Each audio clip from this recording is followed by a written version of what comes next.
Oh yeah, guys, it's Friday. Friday! Whoop whoop. 3-4.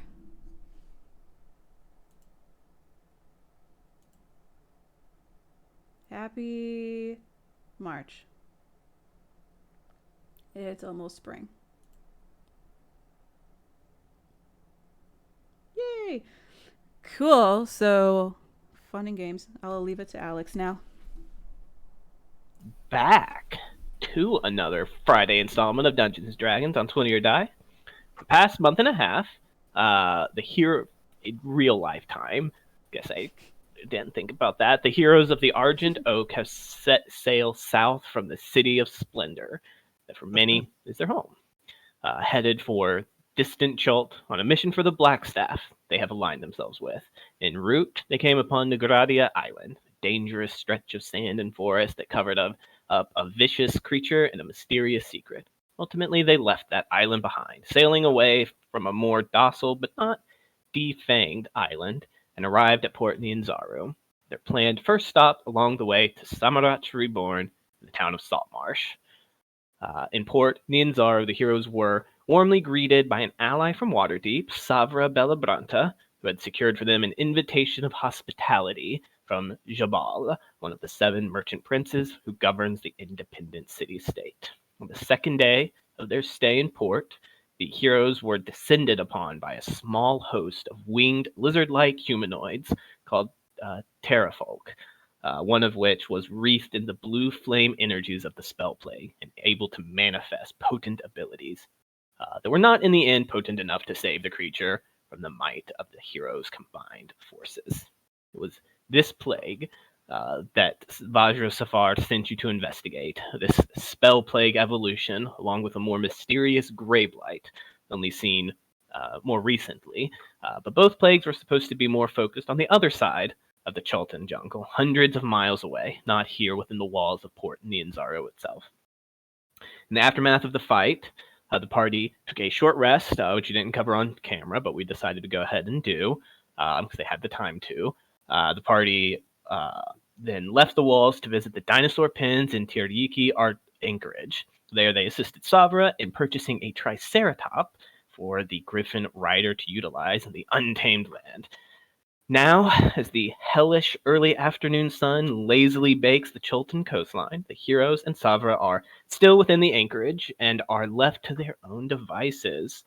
The successful confrontation and defeat of a plague wreathed has given the party enough experience to level up to level 7. So we will kick off episode 1 of our redirected adventure, The Plagues of Chult, with some hit dice rolling. Go ahead and roll those dice. Remember, we re-roll ones. It's just a free-for-all? We're going to go in order? What's going on? Mora first. No. You did it. I just want to say, Savra rolled a 9 on her D10, and Joyce rolled a 6 on her D6. No pressure. No pressure. Ups. Whoa! Hey, we did it. She's at 40. All right, I guess I'll go next. I'm currently at 57 HP, so... The mouse Savra's bullying you. Red. Absolutely, so that's another 6 in total.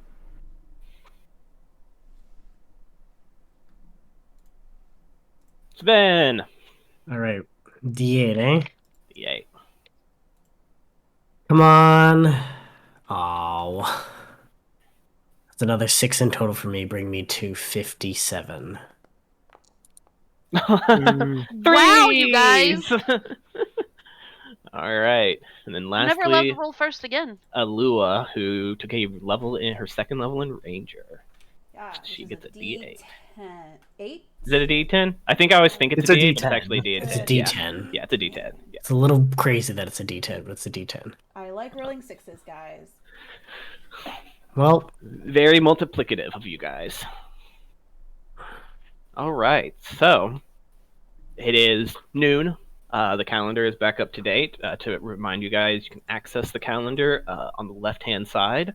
There's like the select token, target, ruler, and then a calendar. You can also make a tiny, compact calendar at the top of that calendar bar. I'd like to point out, I rolled a 7 on a physical die, and I think that's bullshit. D&D is an imaginary game, so physical dice don't matter. What? Well, I'm just gonna imagine I rolled an 8 then. Anyway. You rolled an 8, but two of the humps were gone. So, all right. What would you guys like to do? For the current moment, the general plan of the crew is still to linger a few more days in port before sailing west. But DM alert, just because we are redirecting the campaign to get bit, that will change. But if there's anything specifically you guys want to do, anywhere you want to visit, you have some time before. Anyone for some late night arson insurance fraud on our boat? Gorby. No, we will need that to get back. Like, unless we're gonna wait till I get 7th level spells to go back. We're gonna need no. That's You were only a also- couple levels, right? You were also told that magical teleportation is acting weird on the island. Well, yeah, Oh, but clearly right. we're not going back until we fix the problem. So then it won't matter.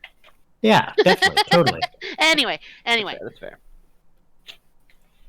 I mean, in worst case scenario, Orin will just take the boat. I'll play a new character for a little bit, and then bring Orin back later. No, because your sister will go with you. So that means you're both gone, and Moira's got to put up with 3 new people. No. Ben's not bad. I didn't say he was bad. He's new. She did say See, if new. I It's ever weird- take a it's hit weird- for you. It's weird that your autocomplete put bad for new. All right, what's the group doing? Anything in particular? No. All right. Well, then we will just fast forward to Alua. A familiar voice, enters your mind. The kind of soft-spoken female voice of Joyce Deslinter. Alua, could you and the rest of the heroes come to the Temple of Savras? Someone wants to speak with all of you. There's lunch. Sure. Lamau. So you guys are still kind of at the edge of the dinosaur pens for the moment. I think we made a really good impression here. You know Well, what? that is, of course. You certainly made an impression, and you're not arrested. Yet. Alua speaks up. She said, "Sorry about that. That was absolutely horrible. I got too comfortable there. Joyce requests our attendance at, I forgot the name already, Temple of Savras. the Temple of Savras, and she said that food will be provided." You had me at Temple of Savras. Let's go. Who's Savras again? Make a quick religion check. Can't remember if we've gotten into that. Certainly, I think we did. I think it was like implied. I think that he's a god of divination and knowledge. Right, okay. Yeah, which kind of checks out. He's fortune telling. Okay. Knowledge, like knowledge in its true form, kind of thing, etc. Savra looks around. I'm going to stay here with this guy. She's like at the fence line. The other Triceratops is like, I don't know, eating a big old leafy plant out of Savras's like outstretched arms. I need to make a good impression and get the training if I want to be useful. I think I'm going to call you Susura. She's like patting the Triceratops snout and such. I thought we named it Bruno. Yeah. It's totally a Bruno. Yeah, Bruno. I changed my mind. Nope, it's already in the calendar. It's official. It's Susura. Don't let them call you Bruno. If they call you Bruno, you gorge them, okay? Good girl. Good girl. watching her talk to the Triceratops more is just twitching a little bit. Like, don't do it, don't do it. Like, can we get out of here? We need to go. And Moore starts walking off. Like, Then we'll shrug and then follow. All all right, Sven doesn't know. That's great. We'll meet up with you later then. Good luck with the training with Susura. Bye, Bruno. You guys head back into town, or back into the walls of Port Nianzaru, rather, and head across the way to the temple. The Temple of Savros is a large circular structure that is the cornerstone of the largest and most western of Port Nianzaru's four notable hills. The building's domed ceiling kind of draws attention to Stavros's open-eyed symbology, and its heavy wooden doors are kind of left open and inviting for visitors inside. Stepping in, the foyer of the temple is like this large semicircular room lined with stained glass windows that look back out at the street. A collection of tables are kind of scattered around the place. Several of the tables are occupied, like supplicants coming to the temple in discussion with the soothsayers and diviners that make up the faith of Savros. At one of these tables sits Joyce Deslinter, very easy to spot with her ever-shifting glimmer-weave cloak, and an unknown Chultan man who looks to be in his later years, the prominent balding hairline. He's wearing a sort of plain forest green tunic that leaves one arm fully exposed and the other mostly concealed. There's brass or gold bands on his exposed arm and some jewelry around his neck. Are the only apparent claims to wealth of the man. The two are eating from a center plate of like these flat bread loaves, and immediately notice your all's arrival as if they were expecting it. They stand, kind of welcome you guys to join them. Is he human? He is human. Chultan refers to as a human subrace. Okay. Is he like massive like the captain of the guard was, or is he just not particularly? The people of Chult tend to be more fit and like imposing than like the standard person of Waterdeep, for example. But he's just like an average specimen. He's certainly nothing noteworthy. Okay. He is like muscled still. Like he looks like he could, if you punch somebody in the jaw, it would, hurt. He's no twiggy nerd who's gonna blow Like over after a stiff wind. Token.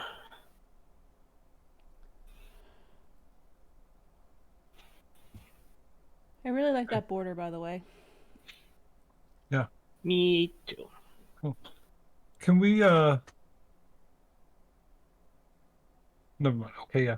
Can we just say it's like unspoken that anytime Orin's too hot, he like mind links his sister to chill his armor a bit?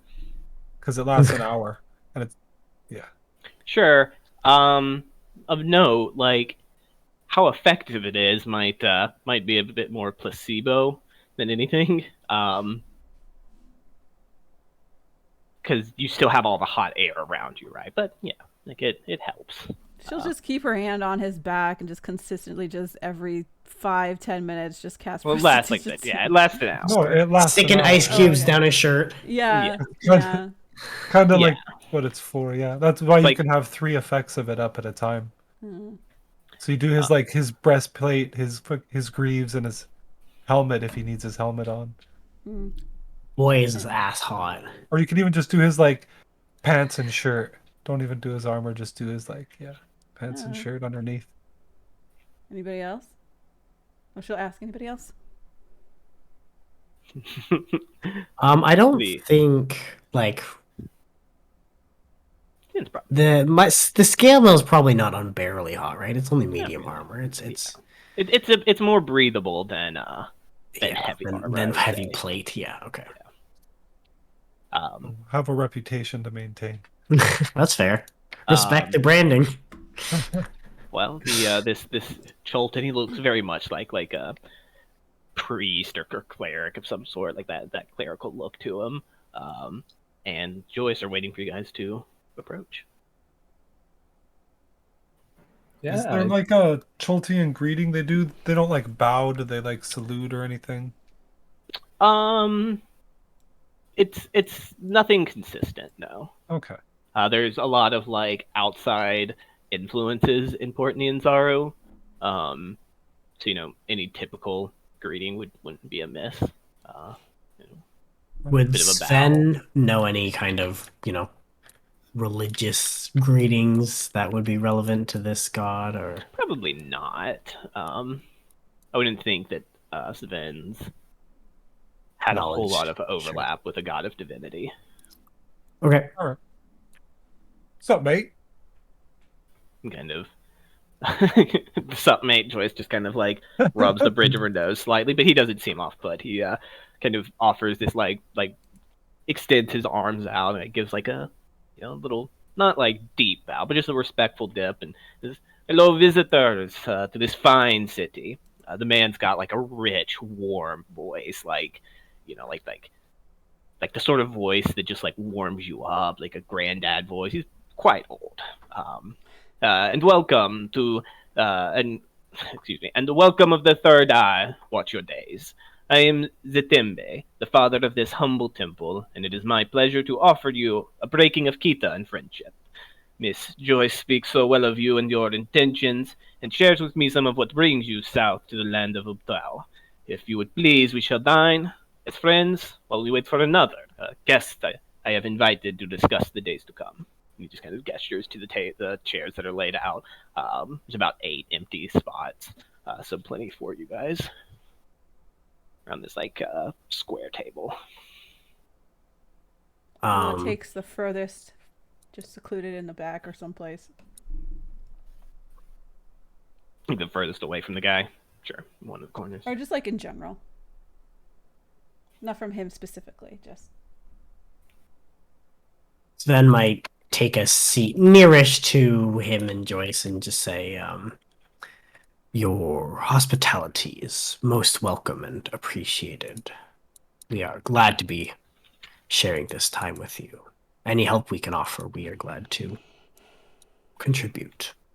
Kind of gives like a little bit of like a slightly mischievous grin. Be careful with your promises, Master Goliath. Sven, I believe. Might take you up on them. But let us eat. Kind of. Sven just chuckles in response and any other follows. introductions or pleasantries? Lua just Anything gives a head nod, bow, like respect. She's not there to be like rude or anything like that. She's just in the back. Kind of. Katep would do the polite things, introductions, but I don't think there's necessarily small talk. Yeah. Kind of assume he knows who we are, right? Seems to. He picked Sven out at least. He does kind of to play a little bit of it out. Glass. He does kind of inquire as he kind of passes out these offers these like small unrisen like bread loaves that are like not very big. Tell me, if I may ask, how do you find Chult? Or at least this port. What you have seen of it? Seems like a fascinating place. I'll admit I don't know much about the history of either this city or the continent, but beautiful city. Seems like a fascinating collection of different creatures and sights here. the wildlife is exotic.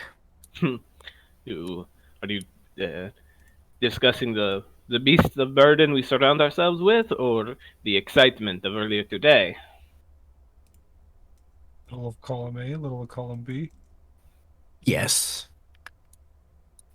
He just kind of laughs, nods along, proceeds to kind of ask about so where are you from? And starts to try to not pry, but like open up like you guys to boast about yourselves or like tell about your adventures, that sort of thing. He's seems like a very nice guy. An attentive listener. Seems impressed. If you guys bring up like you killed a dragon, he's like, oh shit. That kind of look to him. He doesn't actually curse. Um, um, the meal that is brought out is actually to match the exotic wildlife comment is this whole ass eel. That's like a big fucking eel. It's like that big around in the biggest spots, and it's just like curled up like like artfully like arranged around like big leaves and such. It's cooked already, and assuming everybody eats it, it's pretty good. The spices of Chult are very extreme for like a water deep palate. That's the word. But it's not like objectively bad. Whether or not your characters like it or can stomach it, like the spiciness and the like earthiness of a lot of the spices used. It's very well prepared. There's also these like little like corn pancakes that have like a dipping like what's that word? Well, whatever. Sauce? Yeah, the hummus, like a hummus sauce, paste rather. A spread, a paste? Yes, yeah, a puree even. Puree? Okay. No, pure B. Okay. Through this conversation, Zatimbe does inquire, kind of lean forward a bit towards you, towards you, Mora. Okay, you're a follower of the magics, Miss Nevermora, yes? Please don't. Need a wrong accent. Please don't call me that. Call me Mura. This kind of gives like just a bit of a look to Joyce, who's like, sorry, like sorry, I just too polite, I guess. It's like what branch of magic do you study? One that's only recently popped its head up. Heard of Crown? What is it called for yours again? Hang on. You picked a weird ass name. Dang, I picked a name that describes it. Shut up. It's not the name of what it is and everything else. But Cryptocurrency. We'll say you gather that like he's interested but not knowledgeable on the topic. right, she would have then, what is it? How do you say that? Chiromancy? Yeah, I think so. And then she'd kind of like shrug her shoulders a bit and go, I play with time. It's a dangerous but a powerful gift, I will imagine. Nice. And he kind of looks over, but look, here's our guest. He like goes to stand as he looks towards the door. Entering the temple is another Chultan man who's younger but not young, like middle-aged. His arrival draws attention from most of those who are like inside, like people who look over, go, oh shit, and kind of like just this like whispery wave kind of spreads out. The fellow wears a long, rich blue robe that like drapes all the way down to his feet. He's got like golden embroidery on it. Some of it's like actual, like looks like golden thread. Most of it's just like golden colored fabrics, though, not actually made out of gold. He's wearing this yellow turban. He's got a nice beard that's been like braided and braided with gold beads. He has a staff with him, like this very gnarled gray staff. It's got like one of those like crazy like clutching tops. It's holding this orange red crystal. It very much looks like it could be a focus. Alua and Mora that like immediately picks out like, oh shit, that's fucking sick.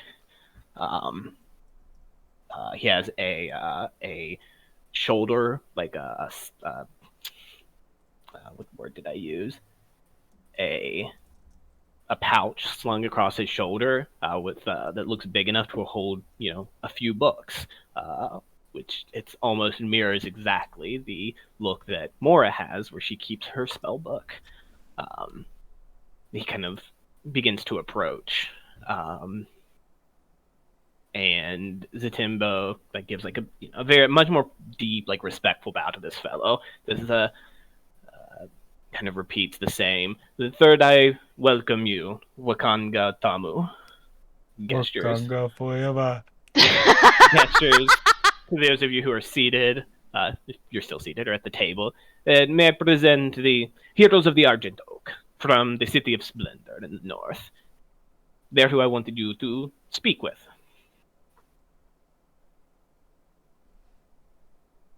I think Orin would have got up. He's respectful enough. Yeah. Mora probably would have stood eventually, not as quickly as the man, but as he's approaching, probably been like, all right, fine, I'm getting up.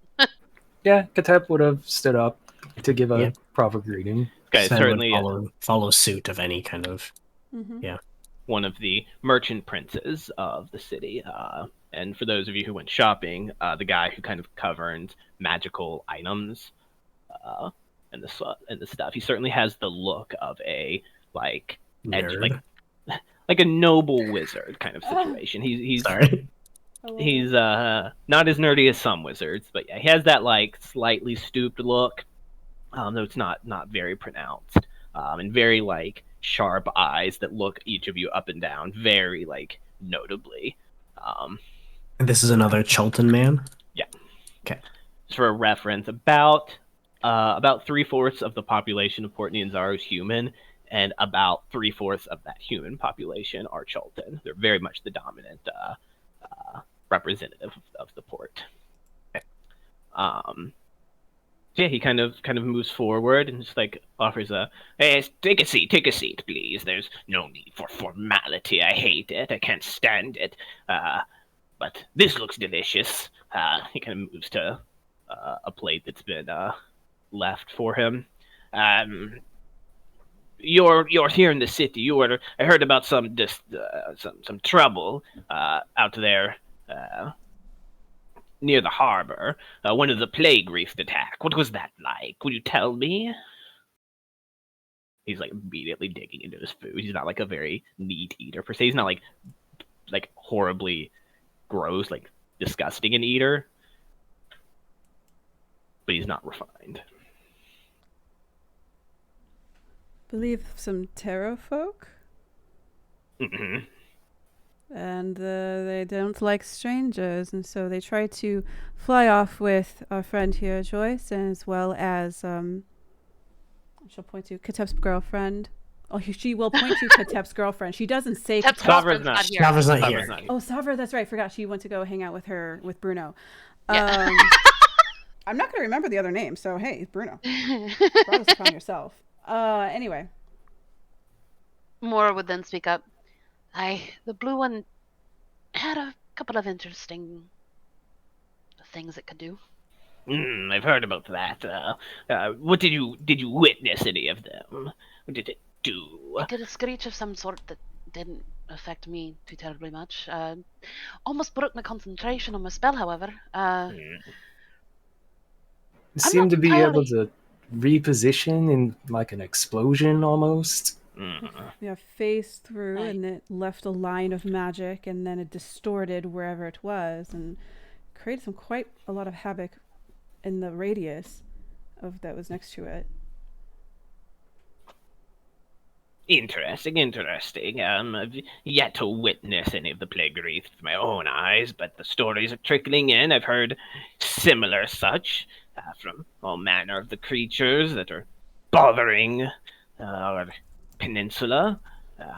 In fact, let me, grandfather, do you have a paper and ink? Get that. I'd want to take a written account from you all. Zatembe just like, of course we can have that. I can see to that. And he leaves, comes back with paper and a charcoal pencil. and Wakanga like presses you guys like write out like a description of what you do, each of you all, like pass it around, get in everybody in case somebody missed something. Mora takes up half the page with very intricate and detailed notes. Sven writes ditto.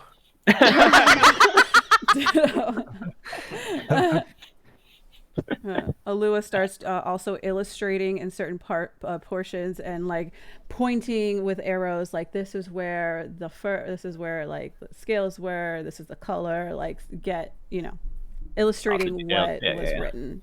Katep has a very like bullet point, like, all right, it seemed to reposition whatever was hit with an attack. When it appeared, it exploded, but he also doesn't understand the intricacies of magic, so it's very much from the perspective of a guy who's better with a sword. Kind of falling back on these recollections, Mora and Alua, you guys can make Arcana checks real quick. Hey, I'm supposed to be good at this. Is Orin right? Anything of note? Hey, it's not half bad. 25. I don't really know Arcana very well. I guess one thing actually Sven would make note of, given that I think he was the only one who figuratively wrestled with one. He just noted their strength in terms of grappling, given that he held one from taking Joyce away and just kind of like makes an account on that. But Orn would probably like work with Alua's like drawings, more like scientific like notes portions on here. Like, yeah, too big to be able to fly. Too big to fly. What the f? This place be crazy. So Sven doesn't the just laws of write nature. ditto. Bumblebee should not be. So Sven doesn't just write ditto. No, he does not. No, his notes are not very comprehensive, but he adds on the thing he knows. Sure. He doesn't provide his unique account in entirety, just what he notices other people miss. More as you're kind of working through your observations and documenting them, you kind of begin to recognize certain elements of like you would have studied the spell plague at some point, Nice. or learned about its effects and causes and the like. You surmise that although this creature wasn't casting spells, its abilities and manifestations very much were magically oriented. The spell plague was a plague on the weave, which is like the fundamental source of arcane magic, and therefore, in theory, should be subject to a lot of the common limiters and effects of magic. Things like dispel magic has the potential to affect these creatures in some way, you would guess. Anti-magic fields, etc. You would guess that from what you witnessed and what you're piecing together, that these creatures, it's not the sort of magic that they can fully control, and therefore should be. Gotcha. Okay. Like you couldn't dispel a Naga's ability to breathe magically or something like that if they had that. But these creatures might be more. It's not innate. It's okay. Yeah, it's bestowed rather than. Yeah. It's I get as what you're trying to say. synthetic as animals' magic can be. Yes, exactly. Yeah, I hear what you're trying to say. Once lunch. Go ahead. Yeah, I was gonna say, once we're all done with our accounts, kinda, Orin might mention that all this just to get a statement. I think you got something else on your mind, old man. He says it like in a friendly way. I don't know. The old man seems like he's got that rough rapport, so he's trying to be. He kind of looks up sharply as he's like looking at this. Well, all this not for your account, young man. Wonderful job, ladies. Thank you very much. Shoots the rest of you guys just like a little bit of like the teacher that knows you guys didn't give your best effort. Look. He kind of begins to tuck it away. No. The encounter earlier in the day was the catalyst for this meeting, but it isn't entirely the cause. I spoke with grandfather last night. He was apparently talking to the young noble girl here, and he just kind of shoos Joyce dismissively. She kind of gives like the fuck kind of look to the rest of She's you What am I, all. looking chopped the other liver? way around. Yeah. And goes on, and I have a deep respect for the wizardry of the City of Splendors and the Blackstaff. She's certainly, I expect, much more the sorcerer, to use a mundane term, than I am, but her information is absolutely flawed and worthless. At which point Zatembe kind of cuts in. It's like, which is to say it plainly, it is flawed information. While it is true on its own merit, the plague wreath have become an increasing terror north of the Aldani Basin. I've heard few complaints of the plague in Samarach. The mountains presumably actually keep many of them away. The Grey Blight is more troubled at the peaks of flame. This is true.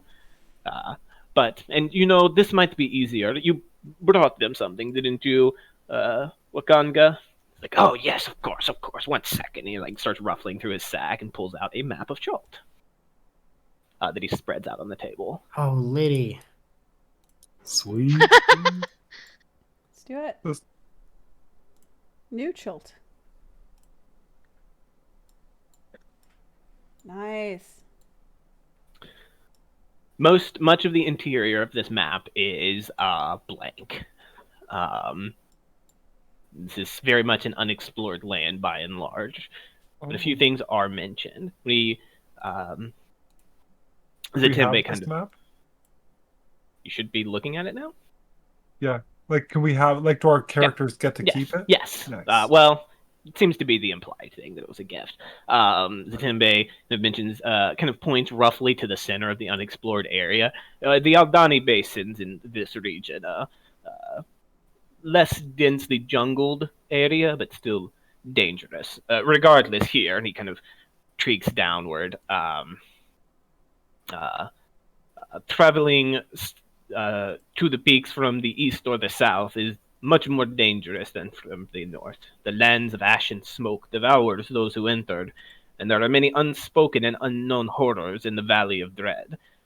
On a map, these approaches seem sensible, yes, and people hear of the terrors of Chult and of Ubtao and think they are all the same. But I tell you that they are not the same, and that these lands are to be avoided at all costs. You are better served to stay in the Inzaru and travel down the 3 rivers rather than fight against them. This is information humbly offered in the hopes that your intentions are as true as they claim. That you wish to investigate these plagues and perhaps reach the peaks, dangerous as that may be. That is our intention, and obviously, the terrain of this area better than we do. We were just going off of the information we had on the way here. Outsiders. Wakanda kind of just mutters to himself as he looks at the map. We know the terrain better, perhaps, but you'll see that we know jack fucking all, by and large. There's stories and rumors and legends, but much of it cannot be confirmed by reliable sources, at least the locations. For example, we know there's Yanti cities in the jungle. Where they are, I don't have a fucking clue. Nobody's reliable these days. Don't trust those guides that Jobal sends out. They're idiots. Gather, he's just ranting. He's just old man scholar ranting a bit. Meanwhile, Zatembe is kind of looking at you guys a bit more measuredly, trying to gauge the reaction to this news, whether you're trusting him or this information anyway. Since he seems to be suggesting that you guys stay in Port Nyanzaru rather than sail across around the island. But did I lose one? It's the same mission, though, right? He just wants us Mission, to yes. do it from here. Yeah, he's kind of saying that the approach from the east and south is a lot more dangerous than maybe you guys were led to believe. So though it's So a longer, it's a going through longer Salt Marsh might be not worth it. it's a longer distance to go north to south, but it's safer. It's less treacherous, is what he's implying. Okay. I know Katep so far doesn't have a reason to not trust this information. So if someone is telling him like, oh yeah, if the east and the south is super dangerous, he'd probably seriously be considering going through the rivers. But that's just him. Tim is just kind of looking around. It's like, think about this. Why do you think we call it the Valley of Dread? Like, if it's dread in Chult, trust me, don't go there. Very bad.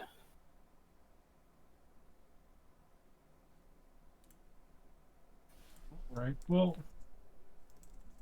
I mean, we could do some stuff from here, and then if we have to, Of course. sail around. In fact, you might find yourself sailing to the Olong or Tath, regardless, which are two of the rivers located on the map. Two of the rivers that don't originate from Port Nianzaru. You should be aware, of course, that past the Mist Cliffs, that's pirate territory. A warship set sail from port several days ago, but that one was armored enough to push people away. Your ship, more dangerous. Remind me, we're trying to head to the Peaks of Flame, right? That's where the Grey Blight seemed to be originating, more centered around. So he wants us to walk through uncharted fuck-all territory where he knows there's Yuan-Ti cities and whatnot. But can't give us any information, but trust me, it's safer to go this way than around. Do you want to ask about that sort of thing? Yeah, no, I think Mora would. She'd probably even ask that same way, going, can you make this make sense to me? We're gonna go through one hell of a trek of some sort. Further down a river than it seems you've marked, and hopes we're gonna make it to the Peaks of Flame. When I suppose there's Yuan-Ti and what all else that you say that's in there that you don't have a clue? Can't warn us about? we know stories and such. He kind of leans forward and points down to the Valley of Lost Honor and Silku Bay. This area over here is overrun by creatures of elements. The town of Shidku was consumed by a volcanic explosion several years past, and we are told it still burns and simmers while the land crawls with salamanders. Very dangerous approach, certainly. Further, the land of ash and smoke, much of it is still unexplored. What we know of it is the people who managed to come back. Anybody who traveled further than this simply does not return. The air chokes itself. It becomes dangerous to breathe there. And I think all of you are breathing. Kind of leans forward, like comically, like studying your all's lips. Yes, you're all breathing. The Valley of Dread is filled with more potent undead horrors than what we typically encountered elsewhere in the jungle. Make no mistake, everywhere is dangerous, but your black staff put you on a path that she perhaps did not fully understand. The explorers have entered the dense jungle and returned. People do not return from the Valley of the Dread or the Land of Ash. That is what I'm telling you. Yeah, I've got a crew to pay for, though. Longer journeys mean I need to find more overhead, more profit somewhere. Wakanga kind of leans forward at this. You're needing your adventurers, your treasure hunters, I'm sure. What I deal in here in the city are artifacts of Chult. But not just artifacts, physical ones, knowledge, information. If you were able to map your adventure, map your path and return, or bring back any sort of legacy of the civilizations that the jungle has swallowed, I would pay handsomely for it. Handsomely. Kind of focuses on Mora and Alua. The two of you are asking about magical items at my shops. I heard about it. Trust me, there are items and magics that are not for sale, not for gold. Information. Perhaps some gold as well, yes. I am the richest merchant, he kind of boasts. Don't believe what the others will tell you. I have things that I'm sure you would be quite satisfied with, were you able to return with valuable knowledge. Well, let's see what we can do. Beyond that, the merchant princes, the rest of them, have procrastinated dealing with the plagues recently. They've been consolidating and reinforcing their monopolies. That's likely to change once knowledge of the plague-wreathed attack spreads. I expect that you will be approached by the Seven soon, the rest of the Seven, for work. I couldn't give you a timetable. I haven't been to Golden Throne today to hear the news from the rest of them, but if what I hear is true, you dealt with that creature, you might be have a job offer on the table. Certainly enough to pay for whatever your crew costs. All right. Orin definitely seems thoughtful. And he does look, I should make mention, like he's got his like magic eye patch. He's got like dope ass plate armor, magic cloak, magic ring. He's kind of like he's a little blinged out, right? So yeah. But he definitely seems thoughtful as the money and magic items get brought up. All right. Then I suppose the final question is, are we expected to pay, given we don't know exactly how long we'll be gone, what, hand over 1,000 gold and hope that we're back within however many days? I don't follow. What? What do you mean? Our boat. We're not leaving. We're going in via the river. You're telling me the river is wide enough to take our entire Goodness no. They take canoes and rafts and the sort of thing. Yeah. That's what I'm on about. I'm not the harbor master of the city, Mora. You could bring it up with the rest of the Seven if you're approached, but otherwise, look at you. You wasn't aware that the heroes of the Argent Oak were so destitute?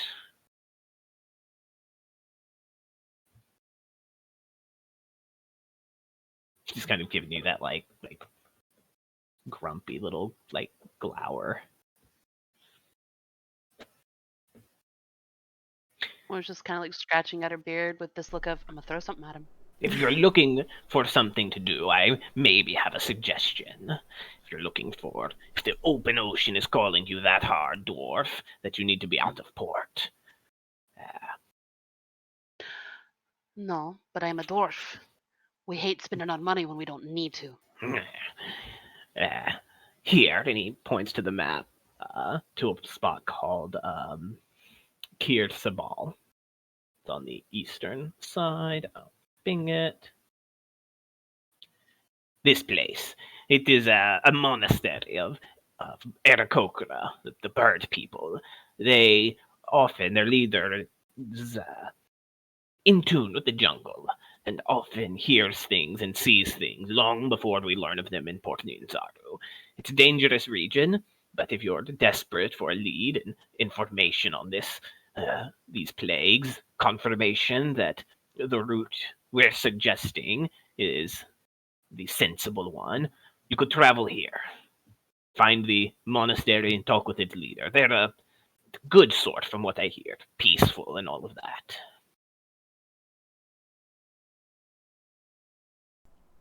If you return with this knowledge, I can pay you for it, if it's useful.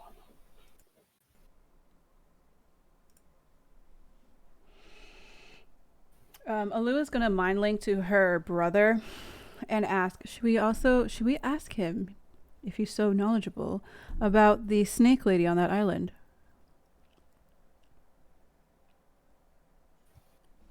He doesn't seem to know much.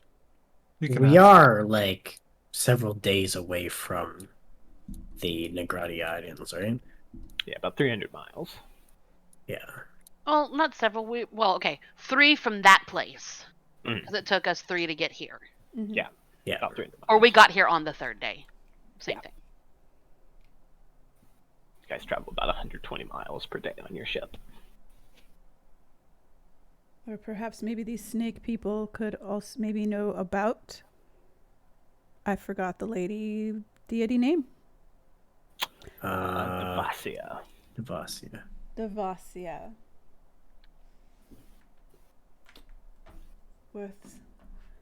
Worth checking it out, I suppose. She says it is all to Oren. She doesn't say it out loud. Oh. Uh-huh. Yeah, I mean, you can ask. It doesn't seem like his area, though. Hmm. Sorry, I didn't mean to laugh. I was looking at my notes, and I still have House and Cathway. Well, she'll just mention it out loud then, asking him if his knowledge base extends to XYZ that we had encountered. Like you're asking specifically if he knows about Negradia Island. Kind yeah. of Making the DM roll dice. kind of I've heard stories, I believe, sailors speaking about an island of lost treasures, and the stories conflict. Some island overseen by the spirit of a serpent. I never took them much altogether that seriously. The stories contradicted themselves. I focus more on this island than distant ones, it's true. And Alright, in that case, Saruchian. Any of them's around here? the natural one, he kind of the Staruchian civilization is a myth. Navamora, or Mora, sorry, Mora. You say that, but I'm fairly certain Which- I found quite a few things down on the island of... Which, to be fair, is like they a are, yeah. common Oh, no, yeah, scholarly yeah. opinion. Yeah, and he's like, I mean, fascinating, certainly, but as I said, I am a prince of Portney and Zaru. Do you think this island is a threat here? Is it something that I should be brought before the Seven at Golden Throne? Not entirely certain to go that far. Doesn't seem like she goes too far off of her island, and it was around 3 days away. The only thing I would like just be cautious of is that she does have an ability to speak into minds, perhaps even harass them to the point of never giving them rest or making them mad or crazy, things like that.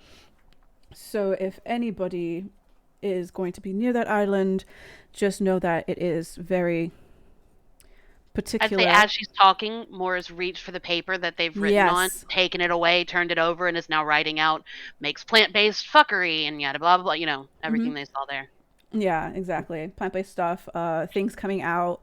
If the more she talks, the more it's like fine, and and then the actual like clumps of flowers or vines or something that was on the island, and it can harm.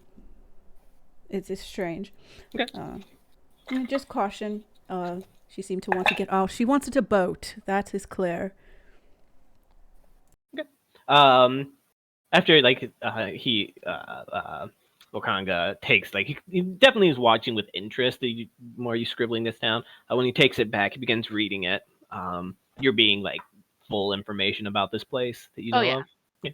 Everything but the symbol and the thing at the bottom. Mora wants to go back and get that herself, so she's not mentioning that's there. He kind of reads through it and it certainly seems like some sort of the Naga folk, one of those witch Nagas, as I've heard them called. Kind of looks at you guys again, like gives you guys just like a look, I'll say. If anybody wants to insight the look, you can. Thank you. Sure. After that moment, he kind of gets like this grunt, and like as he's still like finishing reading, he reaches into a pouch and like just spills a small handful of coins across the table. The coins: 5 platinum, 5 gold, and a silver. He didn't count them out. He just reached into a pocket and just kind of like offered some gather it to a reward for sharing this information. If somebody wants to scoop those 11 coins, I'm out. only taking a platinum and I'm sticking it in my pocket. Could you? It was 5 platinum, 5 wait. gold, No, and a no. silver. Oh, yeah. I don't remember. I don't have a good memory like that. Sure. You gather that the look was it was like a shit. You guys fucking survived. Well, damn. like an impressed kind of like looking at you guys with a bit more respectful of a light. So 5 platinum to 4 platinum. Yeah. Yeah. Moore just reached out and snatched one. Listen, I gave all my gold to copy a new spell in. I need some money, damn it. Okay, I'm so just 4 taking one though. 4 platinum, 4 gold, 5 gold. Yeah, and a silver. And Sven, like all of you guys, like the very nonchalant way he like just flippantly, like he just spills out some coin. It's a lot of money for just a bit of knowledge. Yeah, about to say that is 50 gold And- for this is the bare minimum. Like or not bare minimum. Like this is everything we found, but it's still not a lot. With your all's insight rolls all over 20, there's Jesus, you guys literally did all get over 20. Holy crap! It's enough to make you to like kind of reaffirm the idea that yeah, this guy's fucking loaded. Like he's not spitting hot air out, and if this is any indication of like if this is what he pays for knowledge about an island 300 miles away that he doesn't really seem to care about, probably pay you quite a bit for relevant knowledge on Chult. We're just kind of scratching and tapping at her temple, hoping that one of the twins will attach and ask her. Not trying to be overt about it, so. Just for fun, make a performance check just for funsies. Oh Jesus! See how subtle you can be about this. You couldn't make it sleight of hand. I actually have a positive bonus in that one. And sleight of hand's more about like I think. Oh hey, okay. Yeah. Let's just say that yeah, he doesn't notice, or if he does, he doesn't think about Where's it. Mora sitting? No idea. Probably just would have been like, "Oh, hey, everyone's taking a seat. Here's a spot that's empty." Yeah, it's a square table with like three spots on each side. So there's no like distance spot, you know. She definitely wouldn't be sitting next to, like Joyce, maybe, but the other two, no. Like she would have squeezed her way between two people then, if that was the only other option. Like, nah, scoot down. Say Joyce and Joyce was at like Hattie corner with the Zatimbe, and Wakanga sat down next to Zatimbe, like like they're friends. The rest of you guys are kind of the other two sides. Oh, I was just wondering who she was sitting next to. Well, I feel since Mora doesn't like people in her head, this is probably like an urgent thing. So Alua will go ahead and be like, "Did you? Sorry, you motioned." No, I don't mind you in my head whenever I ask.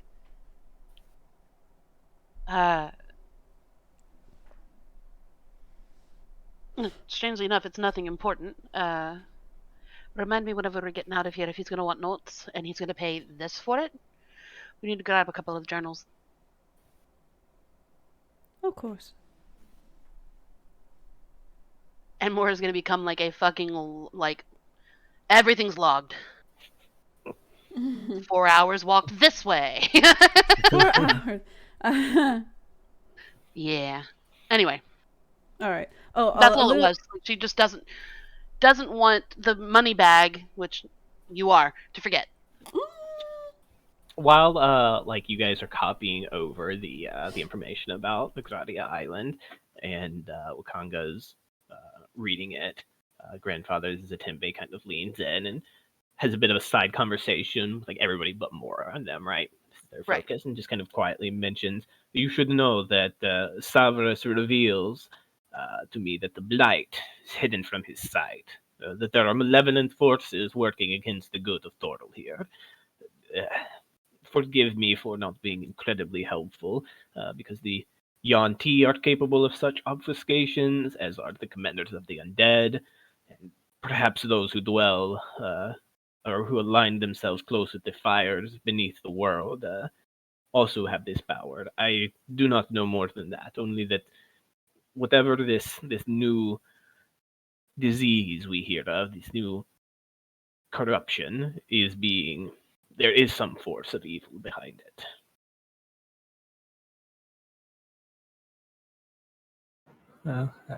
I guess that, while not comforting, isn't really surprising. I suppose something like this doesn't seem like a natural occurrence. But even there, some years ago, there was a death plague that afflicted this island.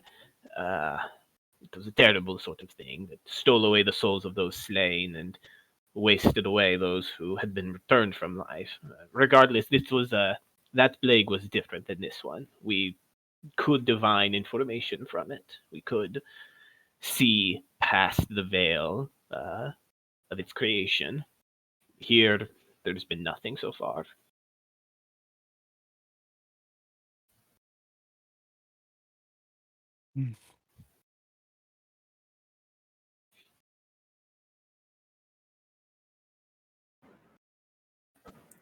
If we're going out into the jungles anyways, do you think it would be worth investigating if we came across the Yuan-Ti, if they have some part of it, or not worth the risk? Konga just immediately, like he's half listening. It's always worth investigating things. Sam is like, I mean, do that. You all know your strengths better than I do. That would be my advice. Just tread cautiously. Were you to be swallowed by the jungle, you would not be the first nor the most notable to be lost in the jungles of Chult.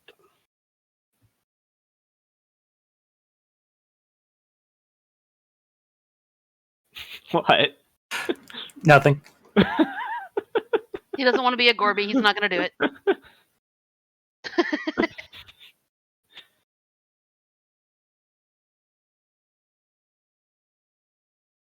Inside the jungle, trouble has a way of finding adventurers rather than needing to be sought out. But Kirsabal is a good starting point, I think. They don't travel often, and in light of these plagues, few are traveling beyond the Aldani Basin. So, receiving word from the monastery, or even seeing if the monastery still stands, could be a good starting point. All information about the areas we'll be heading into couldn't be bad, so seems like a smart choice to me. Yes, the Erekokra, I'm not sure how much you all know of them. I understand that there are other tribes on the mainland, but here in Chult, they're largely isolationist. They don't frequently invite outsiders into their ranks and chase them away when they get too close. The Mistcliffs are their primary locations. Uh, the monastery is notable in that it is known to always have its door open for kind-hearted outsiders.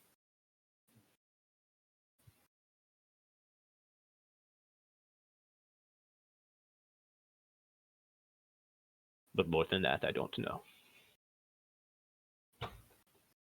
No customary anything. Bring them gifts. I doubt it could hurt. There's a monastery, though.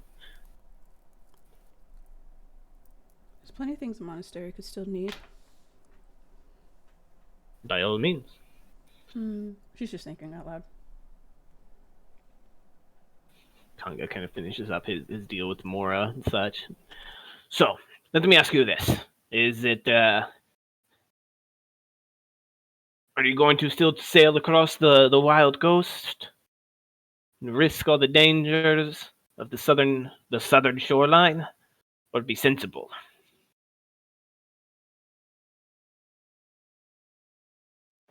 What do you say, team? Are we sailing or are we going downriver? Either way, Mora's on water again, so fucking A. Yeah, just to kind of reference this map and to give like a sense of travel time and such. On foot, 1 hex is 1 day of travel. On boat, on your ship, you can cover about 12 hexes of water, of ocean. Sorry, on foot is 1 hex, on boat is 12? You could, yeah. For a day. On the rivers, if you're on a canoe, it's 2 hexes per day. And you guys, if you set a fast pace, can potentially move 2 hexes per day in like normal jungle. So getting down to here. The place you want to go is actually over here. Sorry, I don't see where you're pinging. There it goes. Oh, there we go. Oh, sorry, I was on the wrong river. Mm-hmm. So River Oolong? Yeah, the river sailing around would take about 3 to 4 days, whereas like walking across would take about a week. Is he suggesting we go downriver here and then cut across? He's not suggesting that. I'm just kind of giving you guys a reference Okay. point. It would make much more time sense to sail your boat around to Kitcher's Inlet. Right. And then anchor there while you travel inland. I guess being the quartermaster and one of the roles being a navigator, Sven might share that, comparison with the group, saying, by my assessment, blah, blah, blah, this is how long we've taken, blah, blah, blah. Well, alright, we're gonna have to keep one thing in mind with this, though. All for getting in a canoe and going down a river. Well, no, not really, but I'm not gonna complain too much. We're not fitting a triceratops on the damn canoe. Joyce kind of pipes up. Technically, we'd be going upriver. God damn it, Joyce. Yeah, more just kind of more with a stop and give her a side eye, like, really? Sorry. Wakanga, there's compatible sized rafts in the sort. It's not comfortable for the beasts, but it's a common enough thing to do. Jabal has some dandies from the north. I can't remember which city. Not like you all, actual dandies. Absolute idiots who walk around with the stupidest triceratops, the stupidest, slowest triceratops you've ever seen. And they travel upriver and such. I'm sure you can work it out. You're clever folk. Alright. In that case, we need to go figure out exactly what it is we're gonna get our hands on. Yeah.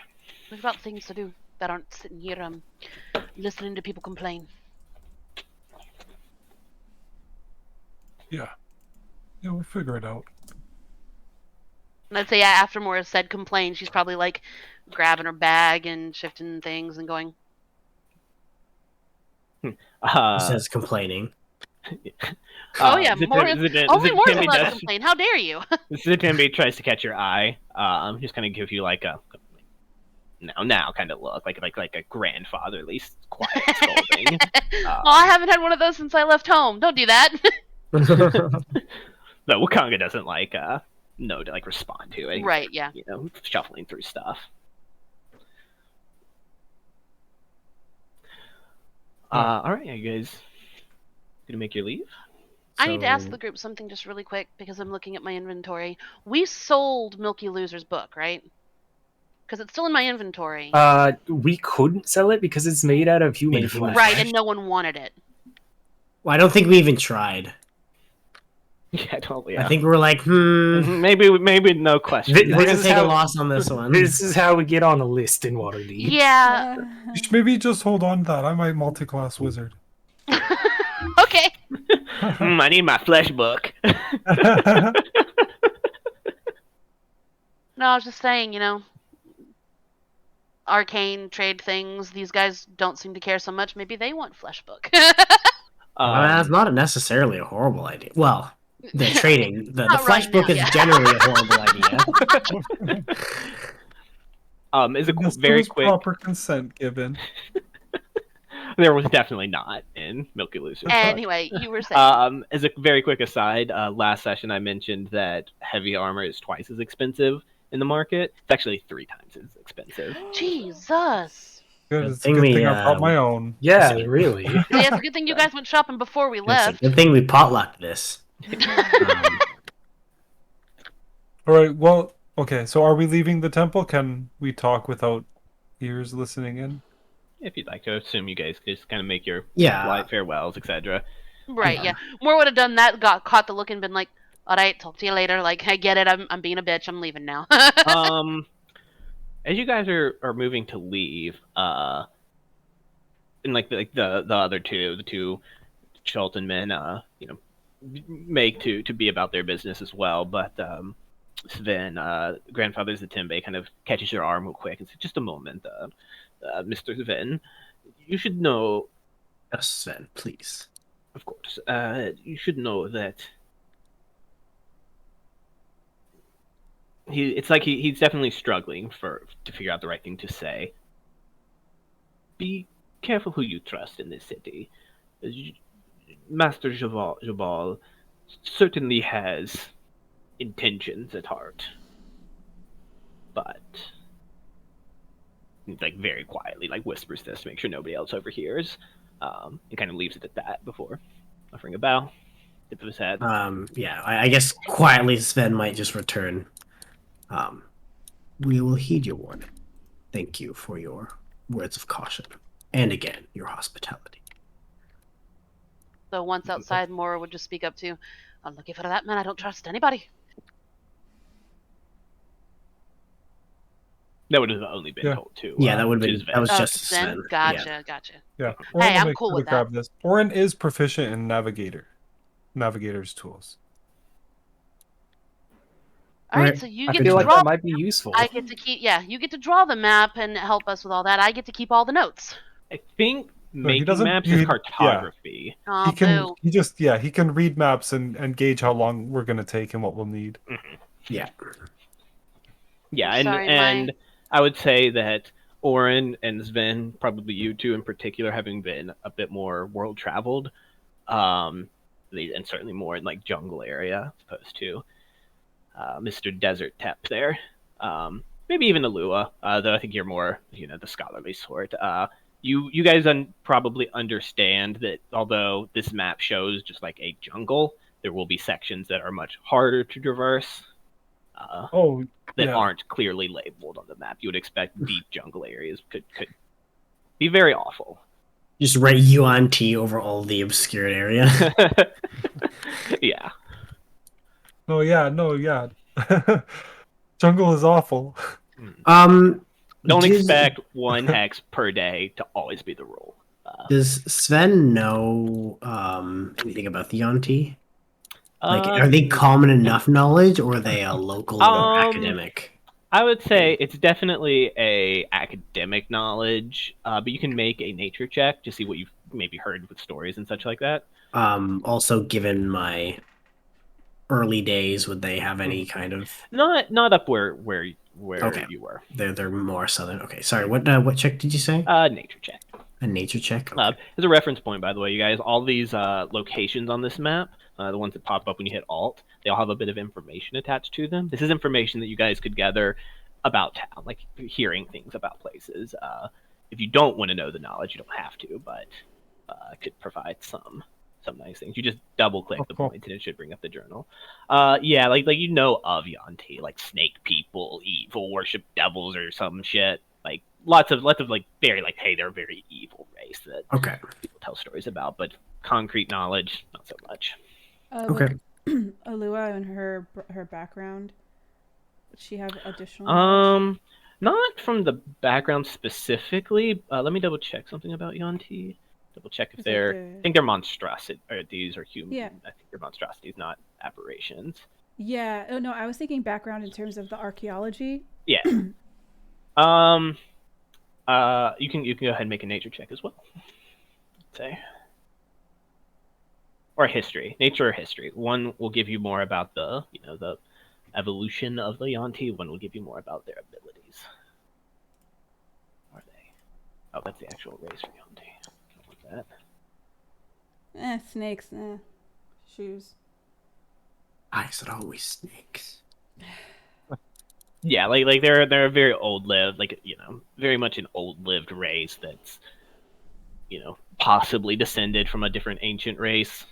The group that you guys kind of stumbled on, but a lot of it's hearsay knowledge and tough to figure out what's true and what's not that you've heard. Definitely, you guys certainly understand that they're a very evil race. While they're not a big threat in the north, you hear stories about them, and these people seem to be scared of them. All right, where you guys headed? You guys leave the temple? Oh, actually, I did want to ask. When he said about Jabal, when he said about have other intentions, was that a greedy intentions kind of thing, a selfish intentions, or an evil intentions kind of thing? Make an insight check.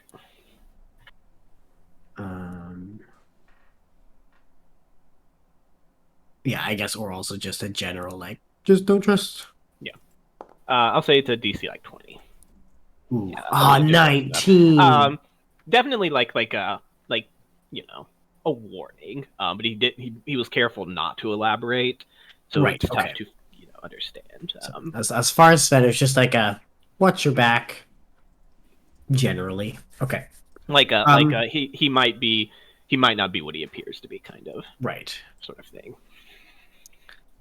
And I would say with a 19, you kind of gather that it's not he's not saying he's gonna rob you or attack you. It's more maybe political or something. Yeah. Okay. You gather this guy would probably warn you if hey, you're sleeping with somebody who tortures his guests. Yeah. All right. Where are you guys headed to? What you guys gonna do? Well, are we just looking for a place to talk over our options in relative privacy, or? No, I think we're just gonna walk and talk. Yeah, nothing we're walking. doing is, just not in front of them. Yeah, and judging by just my quick glance at the map here, we've got a week inland and then a week back. And just leaving our ship anchored offshore for 2 weeks, that's not ideal. If we could maybe get one of the other princes to find work for our crew so that we can leave them working but have them in the city so that when we go to leave again it'll just be a couple of days to round them all back up. But then we're not paying for them every day. Sure. That makes sense to me. Well, we're not paying for them all on shore leave, are we anyway? Are we? Kinda, yeah, we have Yeah. to, yeah. Great. Well, not only that, we're also if we leave our ship here, we're paying 10 gold a day. Yeah. Yeah, that is true. Well, so then We're it would effectively be paying maybe 10 gold to have it be in a safe spot, right? If we sail around the coast, who knows what kind of. No, and I'm not saying let's not do that. I'm just saying. So yeah, it might be good maybe to find out who the prince in charge of the harbor is there. Maybe find out if there's a longer term parking if we're gonna go save their island. I'll say. Do we know which prince is in charge of that? I'll say. Double check if one is actually. I will say, Oren, since you've spent more time with the sailors and at the harbor here in the port, you do see there's a if you look back at the map of Port Nianzaro, there's a secluded walled off portion of the harbor.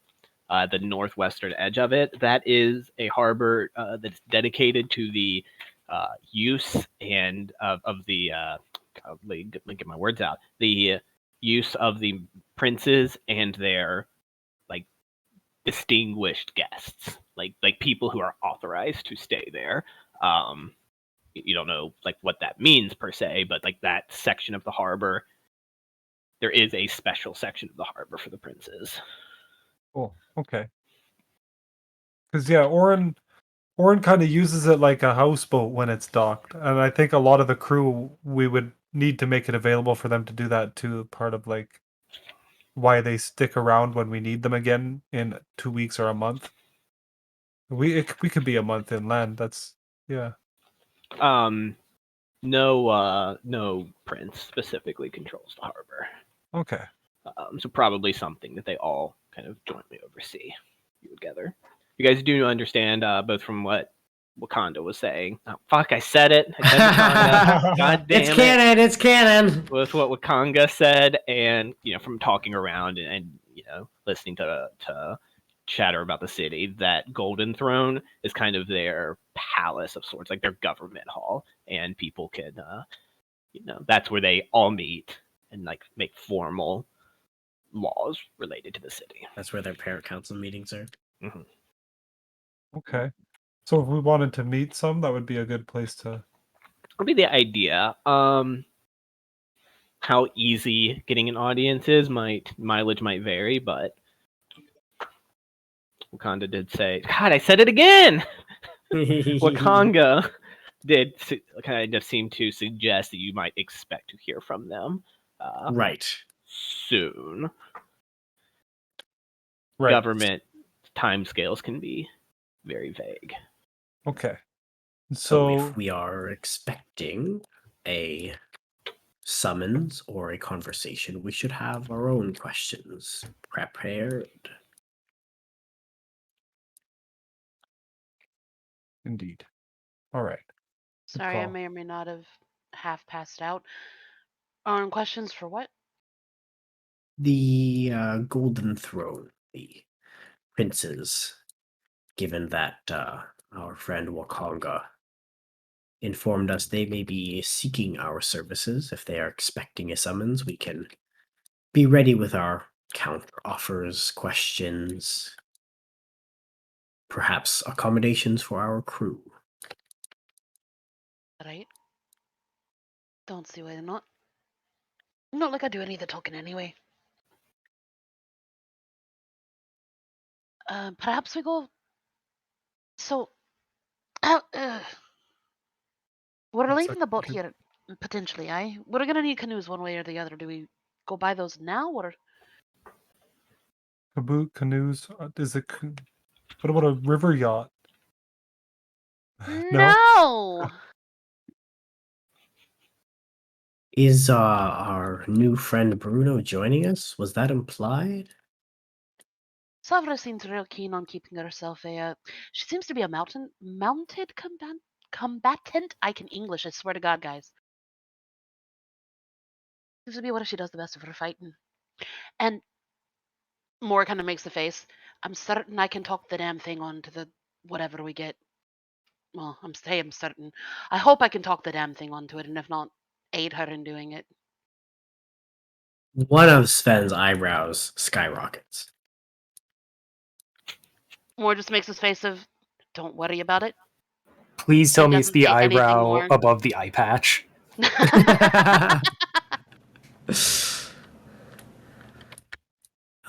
Yes, Sven does like that. Okay, kind of like, you know what? There's crazy enough stuff that goes on with this group of people. I'm just not gonna bother. And again, yeah, Moore definitely has this look on her face like, don't worry about it. Like, you're not getting any more out of me yet.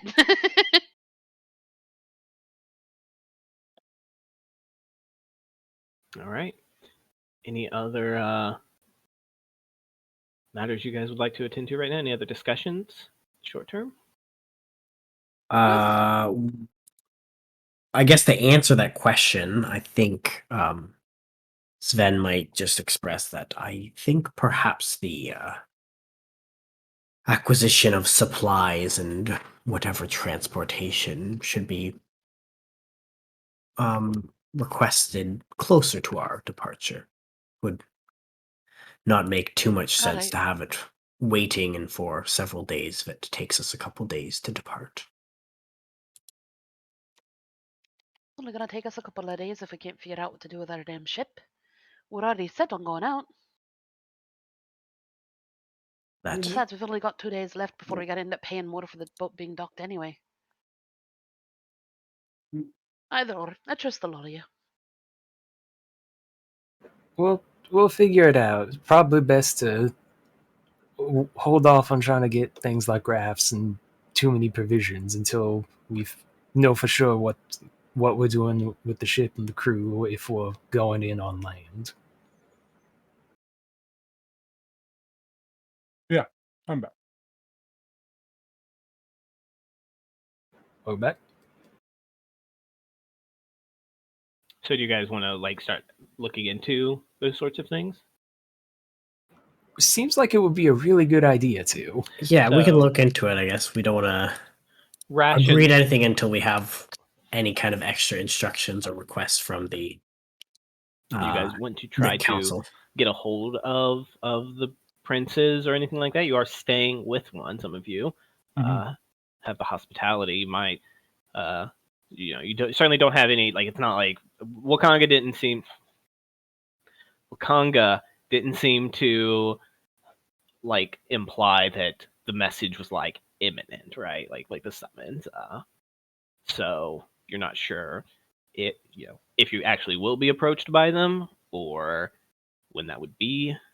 So if you guys wanted to make a first inquiry or you could. Otherwise, things like rations are available in the Grand Sioux. Canoes, however, are much more specialized craft. These aren't like your little like 3-seater Boy Scout canoes. These are well-made craft that can transport people and goods up the muddied and very slow-moving, lethargic rivers of Chult. They cost 50 gold per canoe. Each canoe can sit 6 creatures. Or for one that could hold a larger creature, it would be the same price, but it could only fit 2 additional people. So we'd probably need one normal canoe and then one capable of also transporting a dinosaur. How many people are you traveling with? Well, if it's the 5 of us, I assume Joyce is Joyce coming with us into the jungle next itself? time. I would assume. We're probably gonna have to combat because we're gonna need rations and stuff for like 2 weeks. I don't want to rely on having to forage. Is But- Joyce with us, or does she stay at the temple? The temple. She should probably follow along with you guys to discuss, figure out plans. Logistics. Okay. Well, I guess Sven would turn to Joyce, and as we ask about how many we're counting heads, like, do you intend on Allow accompanying me us? to say this plainly, Mr. Sven. If I have to spend even one more day in that boring, they're nice people. They're very nice people, but they're so boring. I don't care about divination. It's kind of a hack, I think. Please let me accompany you all. Then it is So- agreed. 5 of you guys. So Joyce. Joyce, 8 people Your total and a guide. dinosaur. Savra, and a dinosaur means you'd 12. be at capacity for 2 canoes Oh, without any room to spare. Like and your supplies, mind you. So here's another question. Are these canoes things that we could transport over land, or are they super heavy? Yeah, you could absolutely portage them. It'd be, like 2 of you guys, like Savra, Sven, Katet, like the 4 strong people here, or at least, big people, would probably take 2 of you to carry a canoe. We also will have a beast of burden. We'll have a beast of burden. Probably would have difficulty strapping the canoe to a triceratops. Right, but we can like sling it over the back, and then just people can hold it and balance it. Yeah. Potentially, for I sure. think. Okay. So if you guys were to like need to bring somebody back with you, 2 canoes would not give you the space for that. True. And we need Unless you loot, left it. Yeah. Again, capacity for all the loot we're gonna get. loot and such like that is kind of an implied thing here. Well, we have Not bags of mechanical. holding for loot. Yeah, it's not a Well, mechanical requirement. Some things don't fit in the opening. Yep, it has to fit in the bag's opening.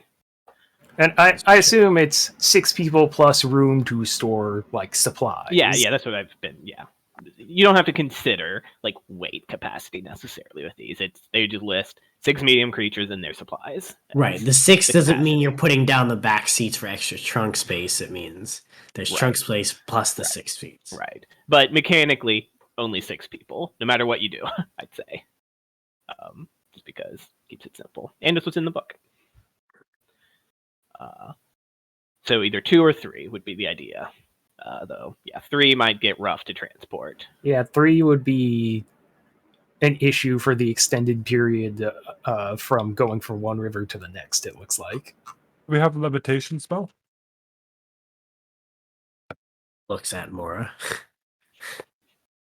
think a She's- levitation spell only lasts a little bit, but there's the Tensor's floating disc spell. That doesn't only kept like 500 pounds or something. It's a canoe, probably. The big issue Yeah, with the canoes canoe aren't is, that heavy. Yeah, the big issue with the canoe is its bulk. Yeah. Having had to carry a 3-seater canoe, the idea of carrying a 6-person canoe is definitely not a 1-person job. Yeah. If you're asking if I know levitate, no. Never really saw the need for it. Cast I mean, fly on I'm the seeing the need for it Triceratops. now. Fly lasts an hour. Sorry, Or is fly it 10 minutes? ceratops. No, fly is 10 minutes. 10 minutes, yeah. Oh my god. I hope you do at some point. That'd be amazing. Mora casts fly and then has to talk to this creature like, okay, go up. Up. No, you're going down and to the right. Go up. Sorry, I don't speak bear. Okay, so what do we think? 2 or 3, team?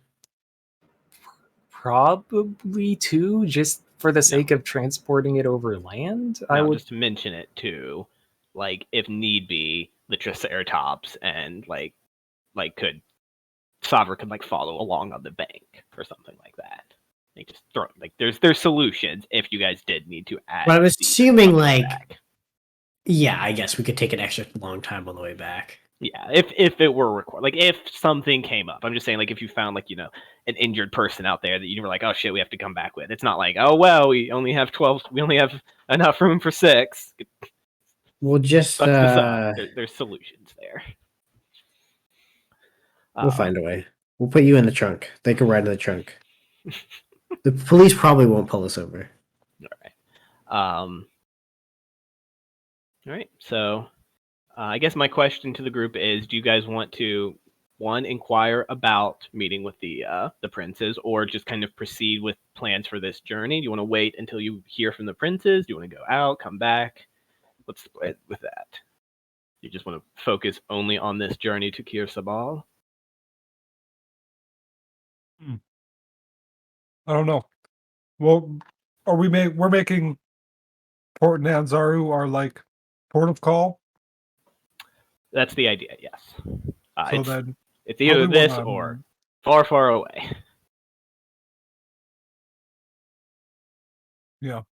Probably want to meet with the princes then and like see if we can get it all done in a scene or something. Mhm. Instead of because we're not all staying at the same place, so How would you guys try to get a hold of the princes? What's the approach you would take? Maybe we might ask maybe ask Jabal. ask Jabal or ask Savra to meet with Jabal first, and then I mean, 3 of us are staying at Japal's place as well. So right. But could- like Savra Yeah. knows Jabal a little better, right?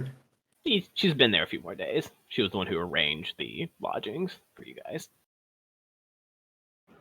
yeah. So maybe we broach the subject with Jabal, like the 4 that are present in his place, and just see how that interaction goes. If that's something, I don't know how like what his goals or intentions are here. So I don't know if he's just like, oh, interesting people from far away, now leave. Yeah. Kind of discussing that plan with Savra. You know, she regroups with you guys. I think Savra would probably give like a bit of like an eye to Mora. Like, are we sure we should? That's the best idea. Don't Jabal can be like many of nobility. He can be a little bit prickly when approached. If he's not approached in the correct way, I'd be more than happy to try to broach this over a meal or something like that. Sorry, are you asking me to talk to someone? No. No, I'm No, yeah. suggesting. Like- I'm suggesting the opposite. No, I agree. If I agree completely.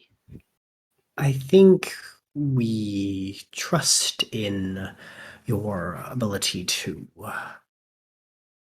navigate that conversation best, I think. I'll speak with him tonight and get back. We'll meet up tomorrow morning. I'll pass on whatever he said. I'm sure we can make an arrangement. If need be, me and Joyce can perhaps use our influence to arrange a meeting quickly. They are both nobles. Perfect. All right. So, if nothing else, if there's no other particular plans, did you guys go ahead and buy two canoes? Is this one of those things where we have to like put an order in and wait for them, or do they just have They canoes have ready to- they have several made up. Like there's, you know, there's some available for sale. Maybe we wait a little closer to when we're going to set out. That way we don't just have two canoes taking up space, presumably on our Yeah. boat. Sure. No, I agree. Will we have to acquire like quote expedition supplies, or are those kind of like already with us on our boat? Would we have that Rations are going to be important here.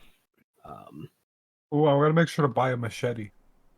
Other things like that, I would say generally are just like you can assume to have it. In fact, there's Okay. things like insect repellent that you can buy, but it just like, you know, it just keeps away some like the, you know, flies and shit like that. It's cheap. It's available. You guys have it if you want it. You don't, What don't D need to get it. percentage is it? Okay, Only so you things said that, yeah, only things with rations will be reasonable important? cost. Yeah, only things that are gonna like actually have a reasonable cost, like that matters, are things that I care about. Going through the mechanics, like, you know, 100 gold for 2 canoes, and rations, since that actually piles up really quick. Especially if we're going in with 8 people. And Yeah. I assume So the like, dinosaur can just eat vegetation on the way, but I don't know for sure. So if we need to get feed or something, Of note, creatures native Need to kibble. Chult can handle that, and also, I don't know if some of you guys might have the ability to create food Not yet.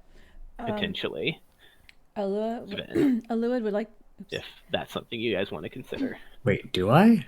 Don't think it's a Yeah, third you level create spell. food and water, yeah. What? I don't see it on my list. I think it's a 3rd level spell, isn't it? I might be wrong. It is. It's a 3rd level cleric and paladin spell. I do not see. It is on cleric spell list. We can figure that out though, but Yeah. something to consider. Obviously not a 45 reliable. pounds of food and 30 gallons of water. Oh, sorry, I was looking at my second Ah. level spells. Yes, I see it. So just something to consider if you guys wanted to, you know, travel a bit lighter and save some money. Yeah, by the end of it, Mora's going to be like, I'm not eating tofu ever again. I feel like it would still be a good idea to have, you know, a good stockpile of rations in one of the bags of holding. You guys can figure that out. It's however much food you need is available for purchase in the city. We will go ahead and kind of fast forward again. Like these preparations don't need to be made right now. Group can talk about it. We'll fast forward to the evening, when as everybody's beginning to retire. All the sleeping arrangements still the same. 3 of you guys at Jabal's villa, and the Silver Tree twins at the ship. I think so.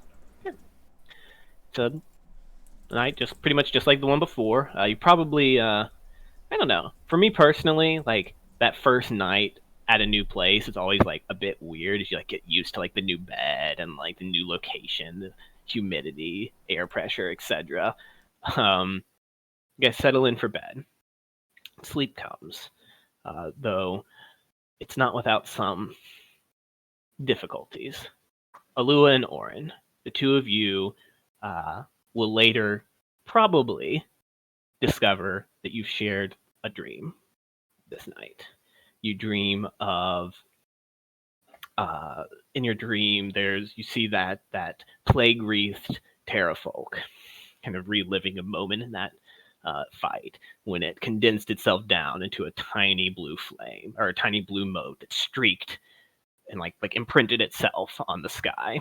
That streak in this dream elongates into a tower that stretches upwards and grows dark and black, kind of this artistic motion.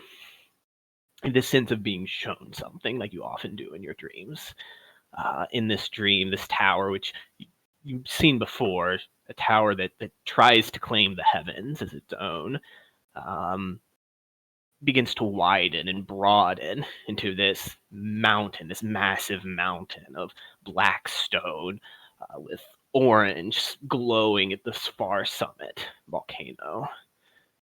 In this dream, this black shape, this black mountain condenses and writhes and eventually begins to kind of ripple and turn pale white, losing all of its color.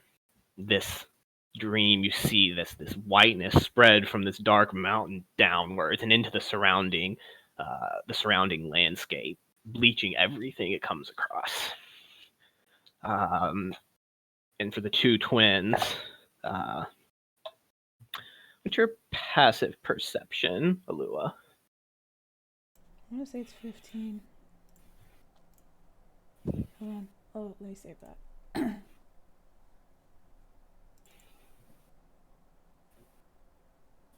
Guess I have it right here, actually. It's passive 18. perception is 18. Okay. Oh, it went up. I went up a level.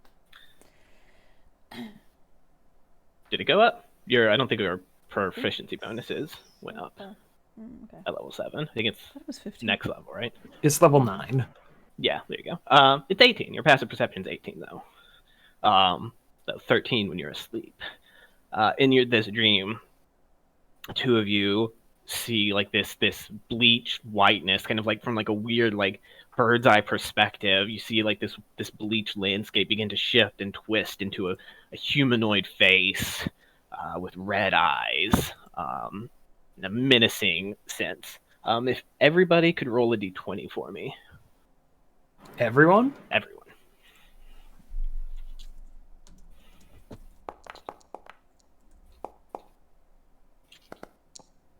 That's a natural one.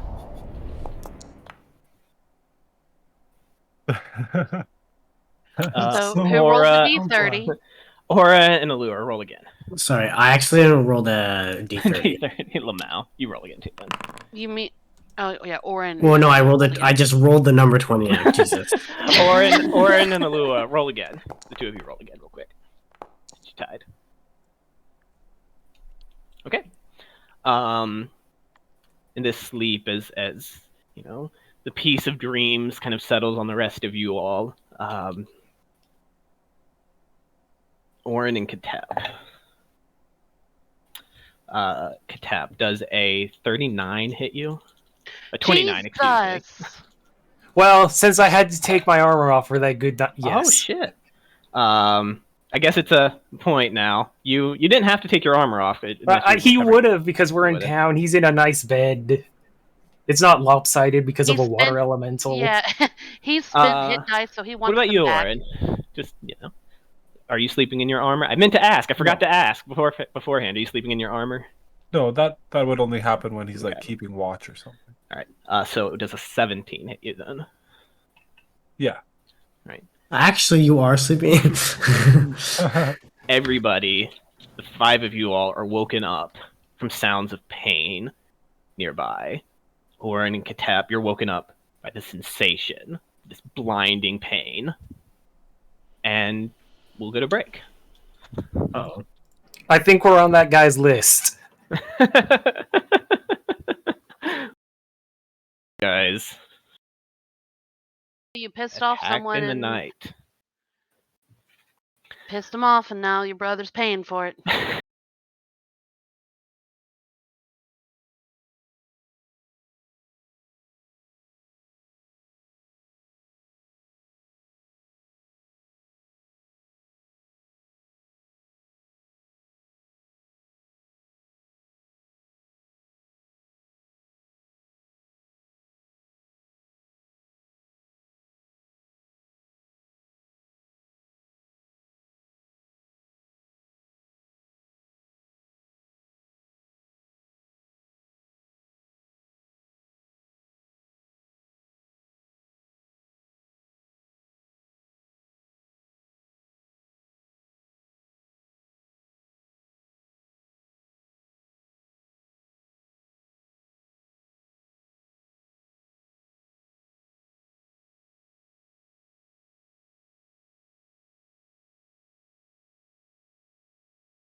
real quick before we get into everything else, I'm going to give everybody here DM inspiration for being good sports about armor. Guys all grab DM inspiration. Second question, real fast. Lights. Are there any sort of lighting in either of y'all's rooms? Lua would always have her lantern, so it'd always be lit. Like dimly lit, Mhm. kind of glowing. Good to know. What about in y'all's bedroom? I mean, it's always lit in Sven's room because it's the party room. For sure. But no, is there... there's no lighting. Yeah, if we were all Laura sleeping, I definitely can't wouldn't. imagine. Okay, good to know. All right, so Orin and Katep, both of you guys wake up as pain just lances in through your chest, and you see looming over you this darkly clad, pale-figured assassin. Like the cloak is dark, the skin beneath it just deathly pale. The weapon that it's pulling out of you doesn't show blood, but you do take... Well, there goes that dice. It's gone forever. It's gone forever. Buy a new one. Yeah, it's out of the pool then. It doesn't count. That means it's free, right? I'm just going to roll one dice for both of you guys since this is happening simultaneously. You take 6 points of piercing damage, plus an additional 8 points of necrotic damage. Plus. Ooh, your resistance to necrotic. And your strength scores are reduced by 3. Ooh, we were talking about it. As you feel the life draining from you as this blade that kind of flickers like shadowy is pulled out of you. You feel momentarily like hurt and distracted as the figure just kind of the figure next to Orin kind of begins to step back, then looks in the direction of you, Alu, as you're waking up, coming to a sudden sound, the sounds of pain and the gas from Orin. She looks at jumps on you him. and the lantern. Meanwhile, in front of you, Katep, the creature just kind of takes a step back and just fades into nothingness. And we'll roll initiative. We need light, guys. We need light. Oh, encounter? Yeah, should be there now. Katep, from your vision, the creature just kind of steps back and like fades into the dim darkness, like the darkness that kind of matches you. You have dark vision, right? No, Oh, I don't. Yeah. Then it just kind of fades into nothingness, just slight ambient light. Mora, you have dark vision. Sven, do you have dark vision? Goliaths do not. I do not. No, not Mora, as a Goliath. you see the creature. It's still there. Got it. More, but the other two, with it being dark, you don't see it right now. All right, let me roll my 2 or what? Oh my god, I rolled a nat 20 on initiative. Why there? Him got stabbed. All right, the shadow assassins are up first. I'll just finish out their turn. I only gave them 1 attack, but it feels cheap to get 3 or 4 attacks. Well, fuck, that's kind of what they do. Yeah. And they did roll a nat 20 to go first, so. I mean, I'm prone and he's here to kill me, so stab What we're away. gonna do Well, wouldn't is- the first attack have been the sneak attack? There was And, no sneak. There was no sneak attack damage. No, I know, but that would have been because the surprise round. Yes, basically. that was the intended of the surprise round. I roll 3s on initiative. I didn't expect to go first. Yeah, I gave them 1 attack. They normally get 2. That would be the sneak attack. It's just the surprise round is the 1 attack. Now though, they quickly kind of move into action. The one up by Alua, or by Orin, is going to swipe once. It still has advantage because you guys are still prone in your beds. I didn't mean to move, I'm sorry. You're fine. Yeah, that'll definitely hit. A 21 to hit you, Orin.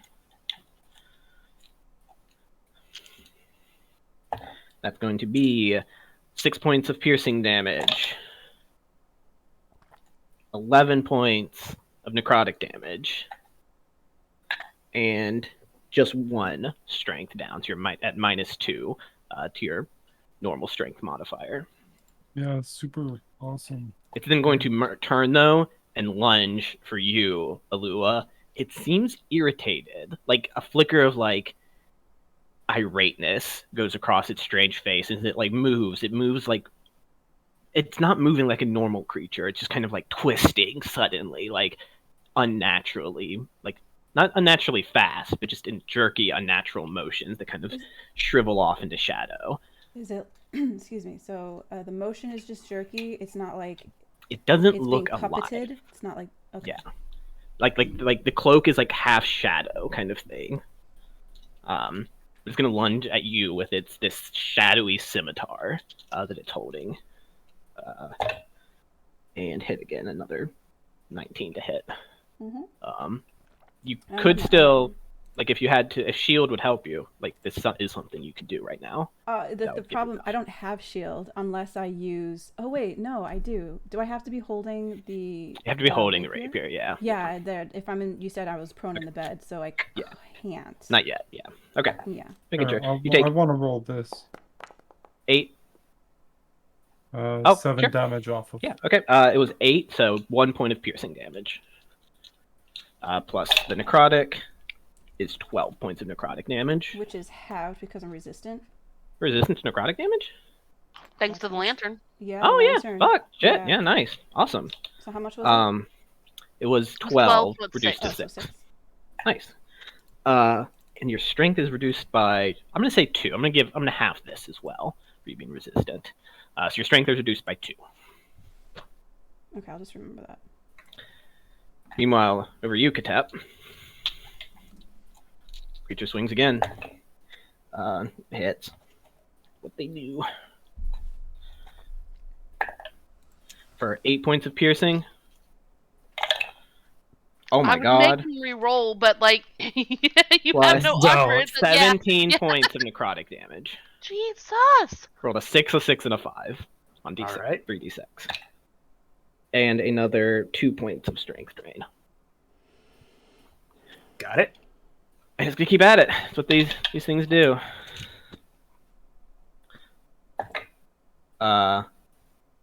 16 to hit. I'm at a 10, so Yeah. For just 6 points of piercing, 14 points of necrotic, and 1 strength drain. Thank God That's their Spen's turn. here with us. Oh like, yeah, so the creature there's like ambient light, right? Like, you know, when you're in a dark bedroom, there is still light around. So you see this creature kind of emerging from the shadows, like emerging from the gloom and striking at you. And yeah, it kind of like begins to withdraw again.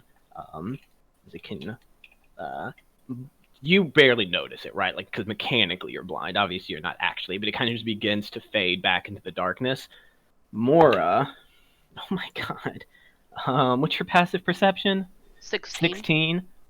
So it matches, so you beat it. You see it kind of drifting back. Yeah, you still see it, like kind of, it moves, like it withdraws slightly and like dissipates somehow. But it's still there. Like you still see it like it's hiding in plain sight, blending in with the darkness. And sorry, I don't see this because I just don't have dark vision. It's not light enough. Yes. That's their turn though. They're just there. There's no blood on their blades. They're not making any sounds. They're just attacking. Cap, you're up. All right. So I have 4 HP left. Sure. I'll say part of this like surprise round because I think it's kind of silly. You can like get your weapons. Like that's kind of part of like the maybe why they get to attack quickly is like the group's scrambling for like, you know, the weapon at the table, the shield, etc. Yeah, so like he stabs me the first time, my hand goes back towards where I know my sword is. I'm pulling that up and just get shanked 2 more times. Yep. But you guys can have like shield and weapon equipped. At the start of the turn, I'll say.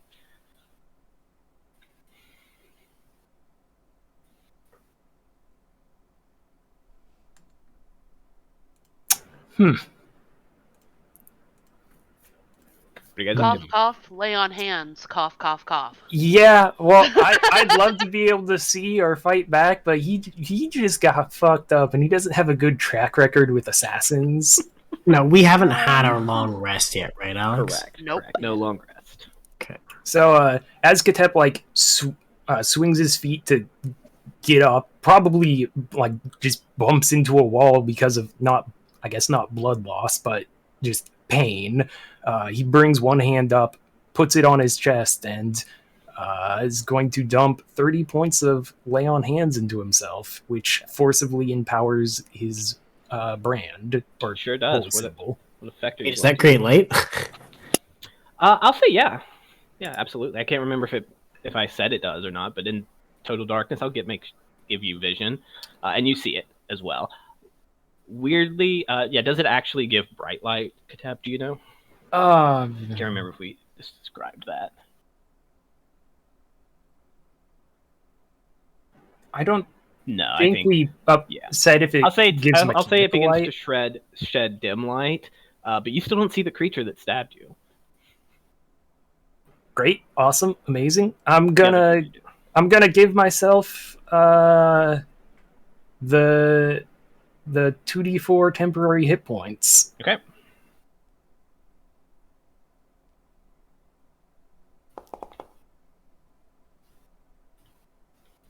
All right. Mhm. All right, you're back to not on the verge of death. And I'll say that I just sort of like slumped up against this wall over here, kind of next to Mora, just kind of looking around in shock and probably yelling something like, "Get up, someone's in here!" All right, that's it. Then Mora, you're up.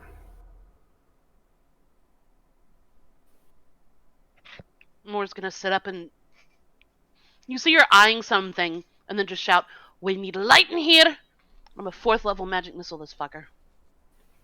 Yeah, that'll do. That'll happen. That'll work.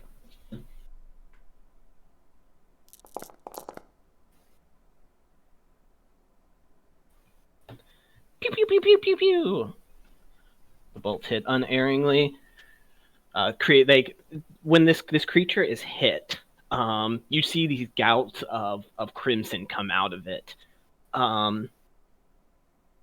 which is almost a surprise. Like you guys can really quickly understand that this is some sort of shadow-based creature. It's wispy. It's not making any sound. It's literally any sound. Something's weird going on here. Its motions are all weird, but like these big gouts of like this explosion of ruby crimson comes out before like quickly tampering down. But it definitely seemed to take damage from these attacks, meaningful damage. Then Moore's just gonna be like, "I'm staring at it. We need light." And gonna just back. I think, like, slip off the bed. Okay. And then that'll just be it. Okay. Alua, you're up. You've got this creature right up in your face. You've got a good passive perception score, but I'm gonna have you just for wait, is it? It's 20 normally? Oh shit. Okay. Didn't mean to click all of that. Sorry about that. Looking at the creature, your passive perception is good enough as it locks eyes with you. Those red eyes that it has swirl with these like infinite circles that trigger a memory. Maybe you understand where I'm going at. Otherwise, we'll get to it at the end of combat. But it wants to hurt you. Yeah, I think she sees that he's in her face, but also I think at the peripheral of her vision, she also sees how hurt her brother is, and she goes into like this little primal rage. And while Oren is picking up his hammer, she's going to quicken cast two spells. Well, one's a cantrip. She's gonna turn like primal savagery, so no one else sees this, obviously. But her like teeth and her fingernails like sharpen, her eyes like glow really red, and she just goes all in on this assassin. Okay. Okay, so spell attack roll, which is your charisma plus your proficiency. All right, it should roll that automatically, right? Yeah, it says melee spell attack. Okay, yeah.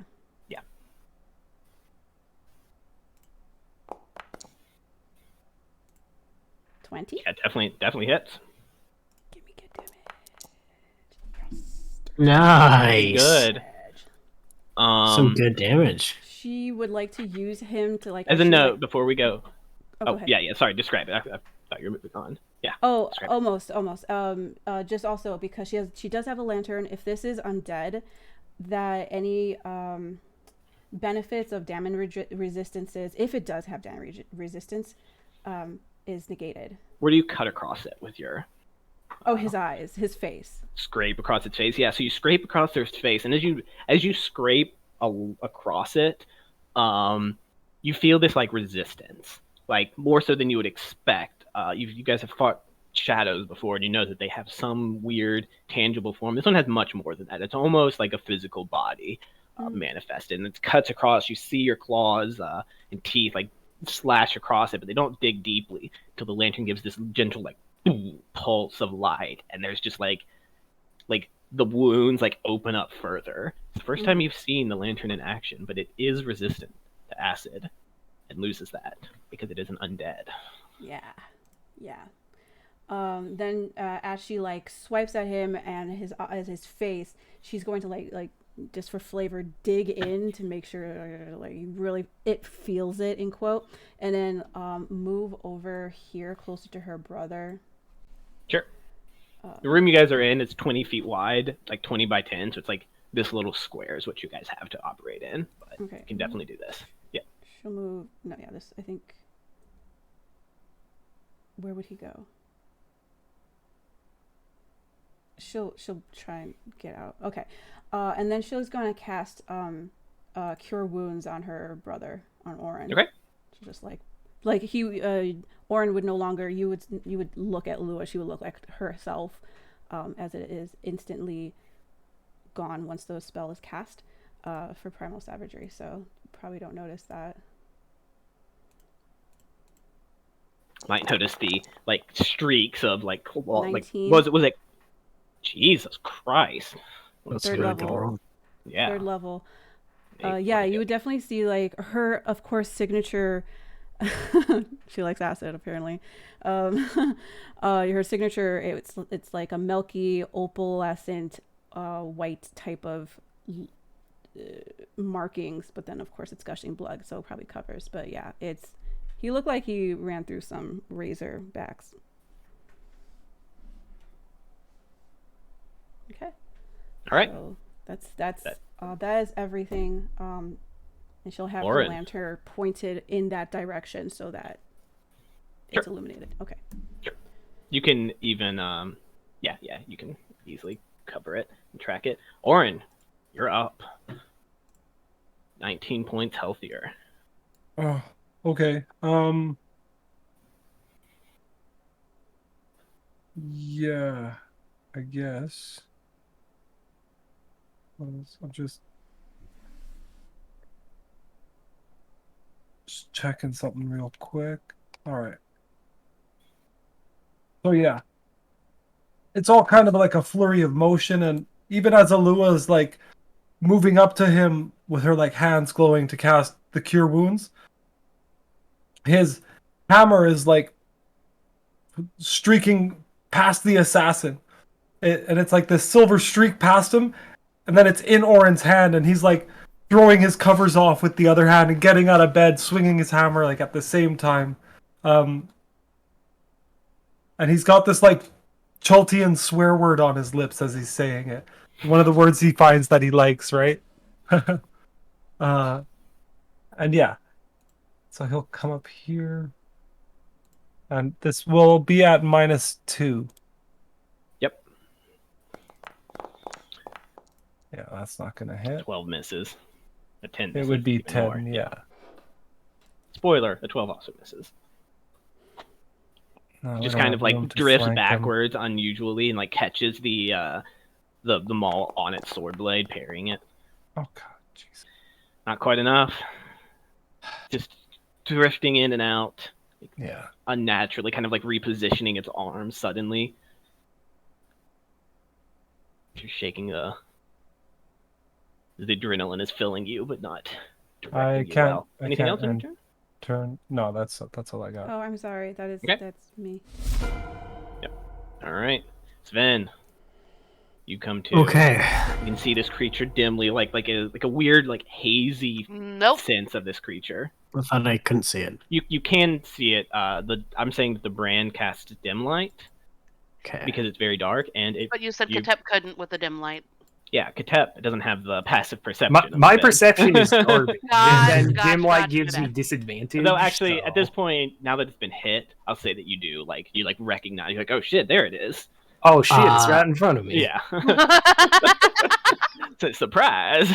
So mechanically, do we require light to fight it at any kind of without any kind of disadvantage, or are we still at disadvantage? If it seems to be able to conceal itself in the dim light of the room. Okay. So yeah. So in which case, I guess I'm just gonna slap a light on my shield. Okay.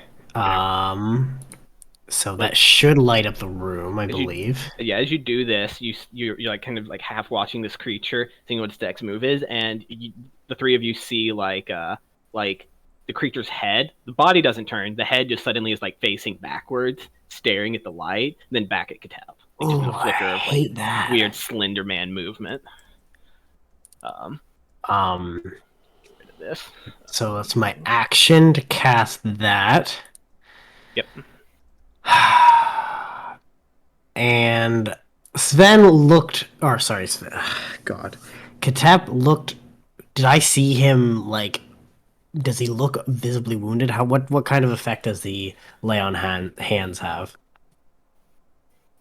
You saw, in this case, it's a bit weird. You saw the creature stab Katep, but like the wound that's left, like kind of like through his like nightshirt or something, or even his skin, looks very thin, but like there's like this blackened rot kind of spreading across it. He's hurt. He's not critically wounded right now. Yeah, he's like slumped against the wall, breathing heavily, and holding his chest like he's expecting it, like his shirt to just be soaked with blood. It doesn't look great, but okay, so in which case, Sven will, with his hand and his shield up, drag his hand around the circumference of the shield before, doing a pushing motion from behind it, and you see a shield float out towards you, and then, kind of cover you slightly and give you a bit of a glow, and I'm going to cast Sanctuary on you. Yo. As the shield floats forward and just envelops you, and so Sanctuary just means if attacked, just has to do a Wisdom save or target another creature. Okay. And that is my turn. All right, back to the Shadow Assassins. Oh, and I've moved up behind it, obviously, just to corner it in. Yep. The one up by Orin. I think it'll just try to stab out once at each of you guys. No longer has advantage on these attacks, since you guys are no longer prone. It's not hidden from you. Wow, natural 19. So against Orin it hits. And I'll just roll a lure real fast too. Yeah, also a hit with an 18 total. Alright, so Orin. This creature just kind of swipes out, and in fact, in just one motion, the sword passes through you weirdly. You only feel the pain on one side, then it comes out the other side. The ethereal nature of this blade is hard to measure. 5 points of piercing damage, and 5 points of necrotic damage. Plus an additional 3 points of strength drain. You feel these wounds just kind of sapping your vitality out from you. Against you, Alua, it's 8 points of piercing and 10 points of necrotic. Okay, down to 5. Reduced to 2. Gonna reduce 6. Yep, reduce the piercing to 2, and the necrotic is down to 5, so 7 points total. And I take 6 off. That's with the Okay. 8 to 2 on the piercing. Yeah. And then plus the resistance on necrotic. Plus 1 more additional point of strength drain. You feel the fatigue kind of draining out of you. Your like just ability to stand up is being sapped out. That's that thing's turn. The one down here, who the fuck is it gonna attack? I guess we'll swing once at Mora, because it just blasted the fuck out of it. Like, Mora just blasted the fuck out of it. Don't know what you mean. Oh Yeah. no. And I don't know if it matters, but I do have that brand very visible on my arm, if that influences it at all. You know, I'll say it does. It's gonna. At this point, three of you guys in close proximity. It's like eyes are kind of moving to meet yours. It's never not locked eyes on one of you. As it's just got this like real like Blair Witch kind of head, just like turning whichever direction it wants to be. You guys see that weird. I'll say something weird.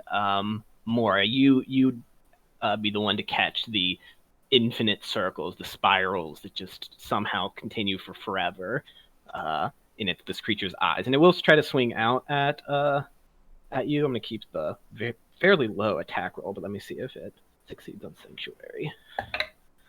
What's the DC on Sanctuary? It doesn't pass. Roll the natural 5. So Sanctuary means it has to choose a new target. It doesn't lose the attack. All right, so it will swing for more. It kind of reaches its blade up and begins to turn, but twists away and swings at more. Does an 11 hit you? 11 is my armor class. I'm not sleeping in my scales. So it does hit. 5 points of piercing damage. I'm not unfortunately imposing enough, I guess, as a. She just blasted with what is that? 7 magic missile bolts. Yeah. Yeah. So an additional 9 points of necrotic and 1 point of strength drain. I can't do math right now, guys. 40 minus 14 is... 26. Thank you. Yeah. And then you know what? It will, as the source of the light, kind of lunge out at you, Sven. 5 plus 8 is 13. Okay. I have an AC of 14 with my shield. Then it misses. It lunges forward and like instinctively, like you've seen this blade do unusual things, but you kind of instinctively move to catch it on the shield, and it actually does. Is like deflected away. You feel this impact, and the attack goes wide. And it can't try to hide from you anymore because of the light. You hear both of you guys, both parties begin to hear like the shouts of alarm. Like you hear like you notice that the door is fully closed still. Like this creature didn't open the door to get in here. The same as on the ship, but you guys kind of hear like alarm being rose here a few seconds after the attack began. That's all they can do. Katep, you're up. All right. So, thank you for the Sanctuary, Gorby, but I 100% believe Katep would try to attack this thing, seeing it take stabs at the two of you. Saved one attack. Yeah, it did. So I was worried you're going to get wailed on again, and I was like, oh no. Oh, wait, that could have been very bad, so thank you. Yeah. He's going to raise his sword to try to attack, trying to flank with Sven, but you'll notice his hand is kind of shaking and his body feels heavier and not as responsive as he's used to, because that poison fucked him up. You do have advantage. Can't keep its defenses between everybody. 13 misses. All right. Is that the correct roll? Yeah, I manually lowered my strength. Yeah, 13 just misses. All right. So, yeah, the blade is kind of uneasy as he swings and just probably cuts through the, shadowy cloak and not actually the figure. He's going to try to swing again. Yeah, definitely hits. He is definitely going to drop a Divine Smite on this because ow. All right, go for it. Because ow. That's 10 plus... These are undead, correct? These are undead.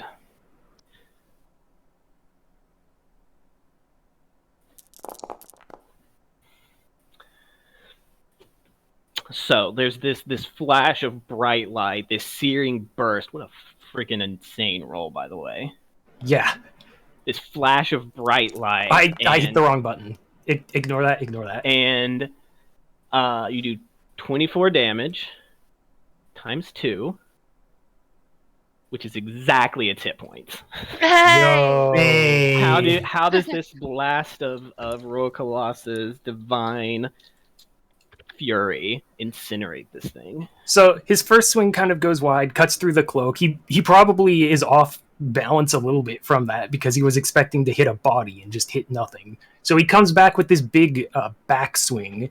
As he actually connects, there's this flash of divine light that kind of mid-torso as the blade, I imagine, kind of cuts through this, if this seems to be like a kind of shadowy, semi-ethereal creature. Just kind of swings the blade through, blast of light, and maybe, I don't know what happens to his corpse, if it just I think it dissolves just or detonates.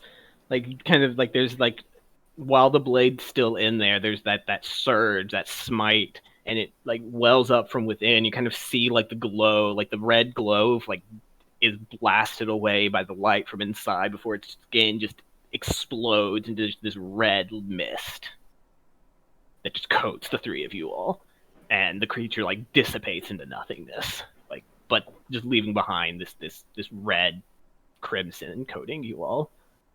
Afterwards, Katet probably slumps back against the wall, maybe kind of to the ground, still panting heavily, holding his chest. Cannot believe you did 58 damage with just a basic ass attack to it. Hey. Holy Technically shit. did 68 if you add in the slashing damage from the sword. No, 58. It's 48 times plus 2. the 10. Yeah, 48 plus 10. 58, isn't that what I said? Yeah. Oh no, I'm Regardless, mathing. regardless, Fucking- insane. Did not expect you to like practically one-shot that thing. Awesome. Okay, I'm very glad Mora. you did. Mora, what are Same. you doing? What are you doing? Anything? Looking around, there's no apparent. Yeah, first word out of Mora's mouth is, I'm checking the others. And it's 10 to there. Open the door. Would I know where they are? They're on the We're on the ship. ship. Oh yeah, they're not everywhere and even near here. Yeah, Mora would stop then and get to the door, remember that, and go, shit. How far is the ship from us? No, a ways. Like, not like With that, Mora's Like, still is it gonna- like a half-hour saunter across the city, or is it's it like several a... minutes? It's like a several minute. Okay. Mora's still gonna shake her head, and she's running out of the place. So, however far 50 feet would get me at the moment, because I don't move the full 60. Okay, you burst into the hallway and you actually look to the side. You see Savra coming forward Yeah. with her Yukula, just kind of like stumbling out. She's like in a nightgown, you know, hair all like done up, head like bleary eyed. What's happening? What are you attacked? No. Katep's hurt, and point thumb over her shoulder as she's running out. And she'll pause and kind of move to actually follow you. You can Okay. run with you. She ain't no healer. But yeah, that full Okay. action move, blah blah blah. Lua, Orin. They're over the Yeah, honeymoon too. phase, I Lua. guess. What are you doing? Alua yells out to her brother real quick. Heal or attack. Deal or no deal? He's not that injured. Okay. You can't see his bar, can you? No. If you hover over it, can you? You should be Over him? able to if you hover. Yeah. I don't He's see. not that hurt. No. I just Okay, see I might his have rack. to fix that. Yeah, if Same you with mouse, the rack, yeah. Works for me. I can see yours if I mouse over you. Your token. Even Yeah, if I press Alt, I can't see it either. No, I'll just hover your mouse over his No, thing. it's not showing. Oh, that's normally weird. He's above. He's like at like 2/3 or maybe a bit more. He's pretty healthy. Okay. All right, then she will again do Quicken Spell. This is the last one she can do, and Magic Missile. Okay. This is pretty clutch for level 30. Oh, there's terrible Oof. rolls. I mean, 16. It's really not. bad. It's terrible. And Yeah, they- then, unerringly blast into it. yep. She's like, okay. Magic missiles with, she casts her hands out, each coming from a finger. And what type of is he wearing armor or is he not wearing armor? It's hard to tell. He's like got this cloak covering him. Okay. That like even the attacks and the missiles, they're like hitting the cloak, but they're not tearing it. Like the impacts are like just kind of like rending the space and causing these little gouts of this very like liquidy crimson Gross. to Okay. burst out of them. She will also then immediately after shoot out a firebolt. Okay, it'll be a disadvantage because you're in melee. Yeah. Oh, fudge. Yeah, 10 won't do it. Too close to it This is to bad. make the cast, and it just kind of like flickers downward, Okay. impacts against the wall. She kind of just says a swear word in abyssal and then waits arms up. Across the like on the wall that it impacted, the firebolt hits and kind of bursts into flame. She'll mouth that was meant for you. All right, Oren, you're up.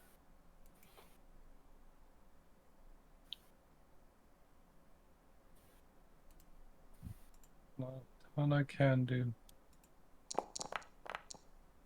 That's not gonna fucking No. do it. Don't forget, you guys have DM inspiration. Oh yeah. Oh come on. I think there's Oh, something going on with the die. that is Brutal. That's what I was afraid of. I was like, I don't know. Alua, Mm-hmm. do you want to use your DM inspirations to reposition to flank? To reposition the what? Reposition so that you're flanking the creature. Give him advantage. Oh, yeah, I can do that. Well, Sure I'll consume your DM inspiration for that. Well, I think And roll a d20 again. We'll count it all the same attack if you'd like. Or since you would have had advantage, we'll say that was the attack, and you can roll a dice again if you want to use the DM inspiration.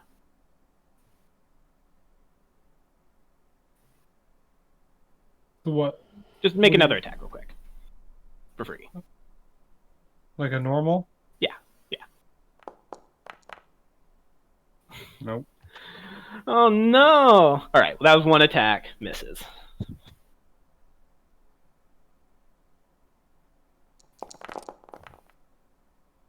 There we go. That's a hit. No, it's -4. It's 15. Which hits. Okay. They have an AC of 14. Okay. This is again at -4. 8 points. So only like 8. All right, yeah. Blast into it. It's looking pretty hurt at this point. It's not showing. These creatures don't show pain and like misery on their faces, but definitely pretty hurt at this point. Oh yeah, that'll do it.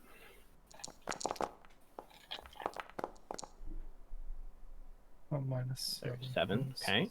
3. Yeah.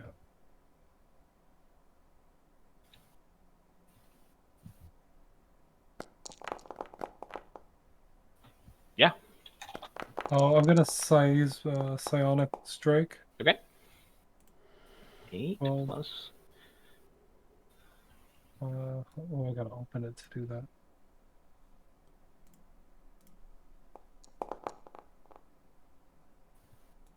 Nice. Ow. This creature, in the wake of this flurry of blows, it's like almost entirely translucent at this point. It's whatever is connecting it to the material plane is weakened significantly. It's barely holding on. And as it gets back to its turn, the weapon kind of limply kind of falls slightly to the side. Now that it's in this state, it kind of just rather than making aggressive attacks, it lifts up a hand and lowers the what is it called, veil across the lower port of its face, and you see just a blank space where the mouth should be. There's nothing there. No, like there's a illy shaped nose, no mouth, but somehow it speaks. It's like this ghostly, miserable voice that kind of creeps across your skin and into your mind, and just calls out, "You are warned." And then just like dissipates into nothingness. By who? I mean, we get warned so much. Right? Yeah. That We ends the piss combat. everybody off. No, Mora, without even thinking about it, would look back to Savra going, "You're not going to be able to keep up with me. Keep an eye on them up there. I'm bringing the other two back." And the minute she's outside, going to cast Fly on herself and get herself to the fucking ship. Okay. Alua's gonna cast Cure Wounds on her brother. It's like blood dripping down her nose. Like it's not cute. Katep and Sven, you guys are alone in your room for the moment. You hear thundering. Sven would cast Sending to Orin just to say, "We have been attacked. I hope you are okay. Mora's on her way." That healing roll is That's insane. insane. Again, great roll. Hey man. Should've been a Yes, cleric. Orin. 25. Almost at the same time that this creature is just kind of like dissipating into nothingness, you hear both you are warned and Sven's voice kind of competing for a moment, but you can make them out. You're used to talking in minds. You hear these two voices. You hear that your friend's been attacked. To whom? Orin. To Orin. Yeah. The whisper Orin of you will are warned reply, for 'cause both of you guys. Yeah, Orin will say back, Shadow Assassin just took care of it. Everybody's okay there? Well, you can't answer back. I guess Sven would share that with Katep, saying, "It sounds like they were also attacked. This does not bode well. What were these shadow creatures? Have you seen them before?" No, this is the first for me, but can tell you, not a fan. Looking down or looking back at, I guess, where the thing was, did it leave any kind of like residue evidence that it was there, or did it fully It dissolve into exploded nothing? into crimson on you guys, Yeah, didn't it? exploded into crimson, you guys, and the crimson is still lingering on Orin and Alua. Go ahead and make an investigation or perception check, Sven. Okay. I'm trying to BRB, sorry. see where it vanished. Yeah, I'm just looking for perception or what? Investigation? Or investigation, yeah. Okay, I'm gonna do perception. Okay. Because I got a +7. Checks out. A 23. You're pretty confident that there's no trace of this thing. However, kind of considering the like residue that's been left on you, you realize that it's no essence or dust or any sign, which checks out to you for like ghosts a lot of the time. Rarely do, from your what understanding you have of them. But this crimson's weird. It's not blood. It's got more like a consistency of like punch, like fruit punch, but like it doesn't, like it clings rather than it is absorbed. Just like your skin's repelling it. It doesn't like hurt or feel like anything. It just feels wet. It's weird. And as it like slowly drips off, eventually it begins to like just kind of fade away into nothingness after like a minute or so. Would Alua have encountered something like this, or like this specifically, or something like this that has similar properties? In what way? So something. You guys have fought shadows before, and it's very similar to that, just a more armored one or armed one. But as far as like a shadowy creature bleeding, that's definitely nothing you've encountered before. Yeah. Okay.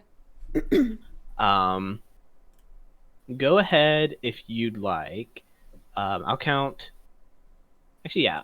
Anybody who wants to consider these creatures can make an intelligence check. Let's go. This is Katep's strong point. Yeah, I'll roll one. Yeah. I'm gonna bless myself. No, I'm not bless. Guidance. Guidance. At D4.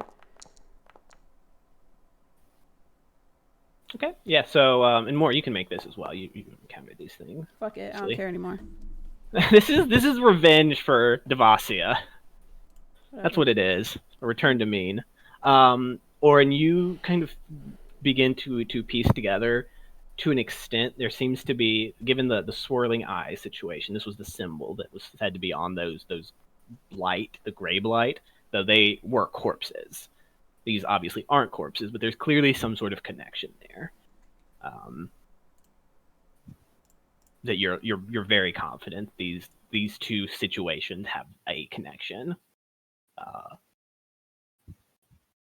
To who? To Devasia? To the gray blight. Part of that was you guys. So you guys were sent for the Cult of Liberation.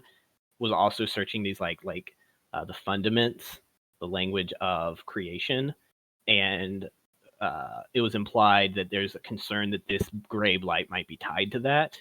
You saw this kind of same symbol in their eyes, these assassins' eyes, and like obviously you guys might make that connection yourselves, but or in you're very confident that these are one and the same sort of source, like certainly definitively linked, and they seem to target you all specifically.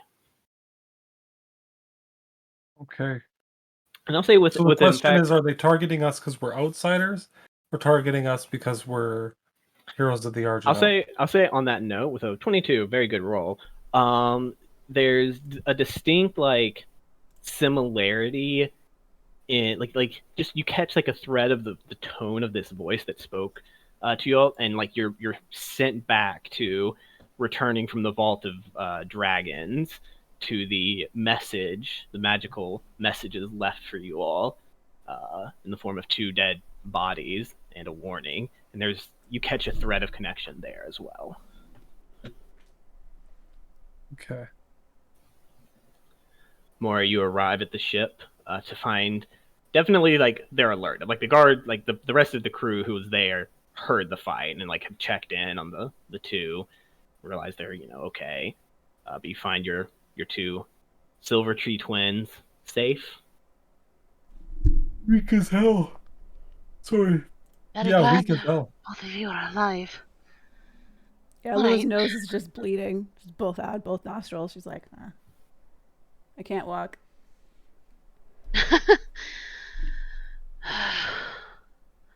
Alright, so no longer comfortable with a lot of us split up this way.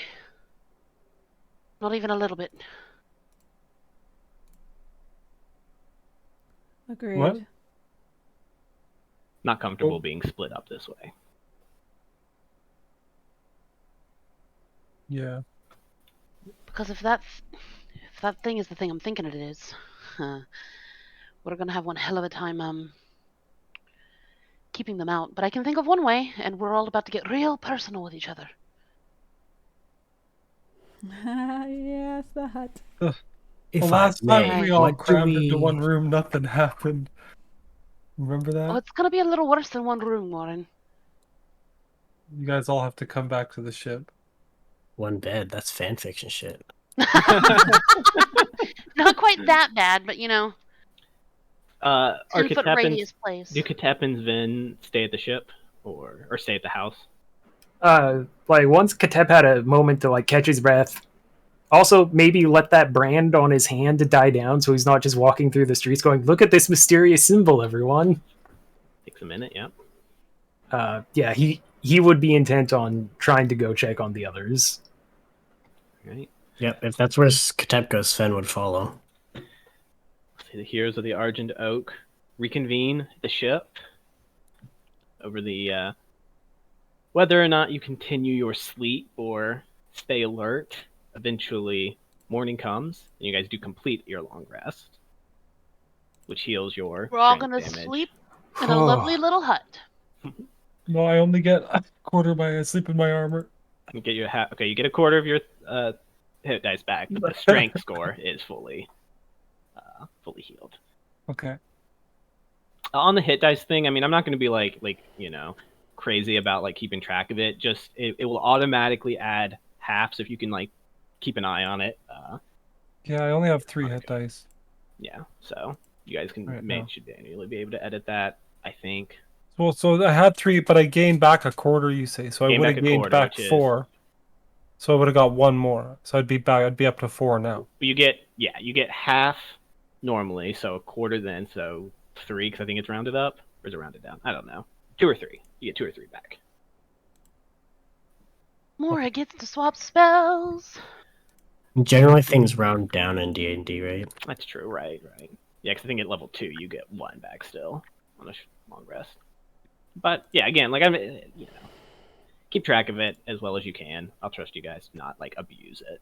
That's the main thing. But we will end the session there. The group maybe having either a conversation over the next hours before morning, or trying to catch what sleep they can, or just waiting until the sunlight comes to banish the shadows. I'm assuming Sven doesn't know about this stuff yet, right? No, Yeah, so yeah. sorry. Probably some conversations to be had. Yeah. We'll get A little bit. the healing, the long rest will complete unless you guys decide, you know what, now's the time. Portney and Zaro will be ours. But I don't expect that. 7 plus 5 is 12, right? Yes. Okay, then I have the right amount of spells prepared. Yeah, we will end there. Alrighty. We'll be back on Tuesday with Odyssey of the Dragon Lord, Odyssey of the F That Temple, Odyssey and then back of... again next Friday to continue this storyline. All right. Hell yeah. Sounds Bye, good. everybody. Take care. Good night. Bye. Bye.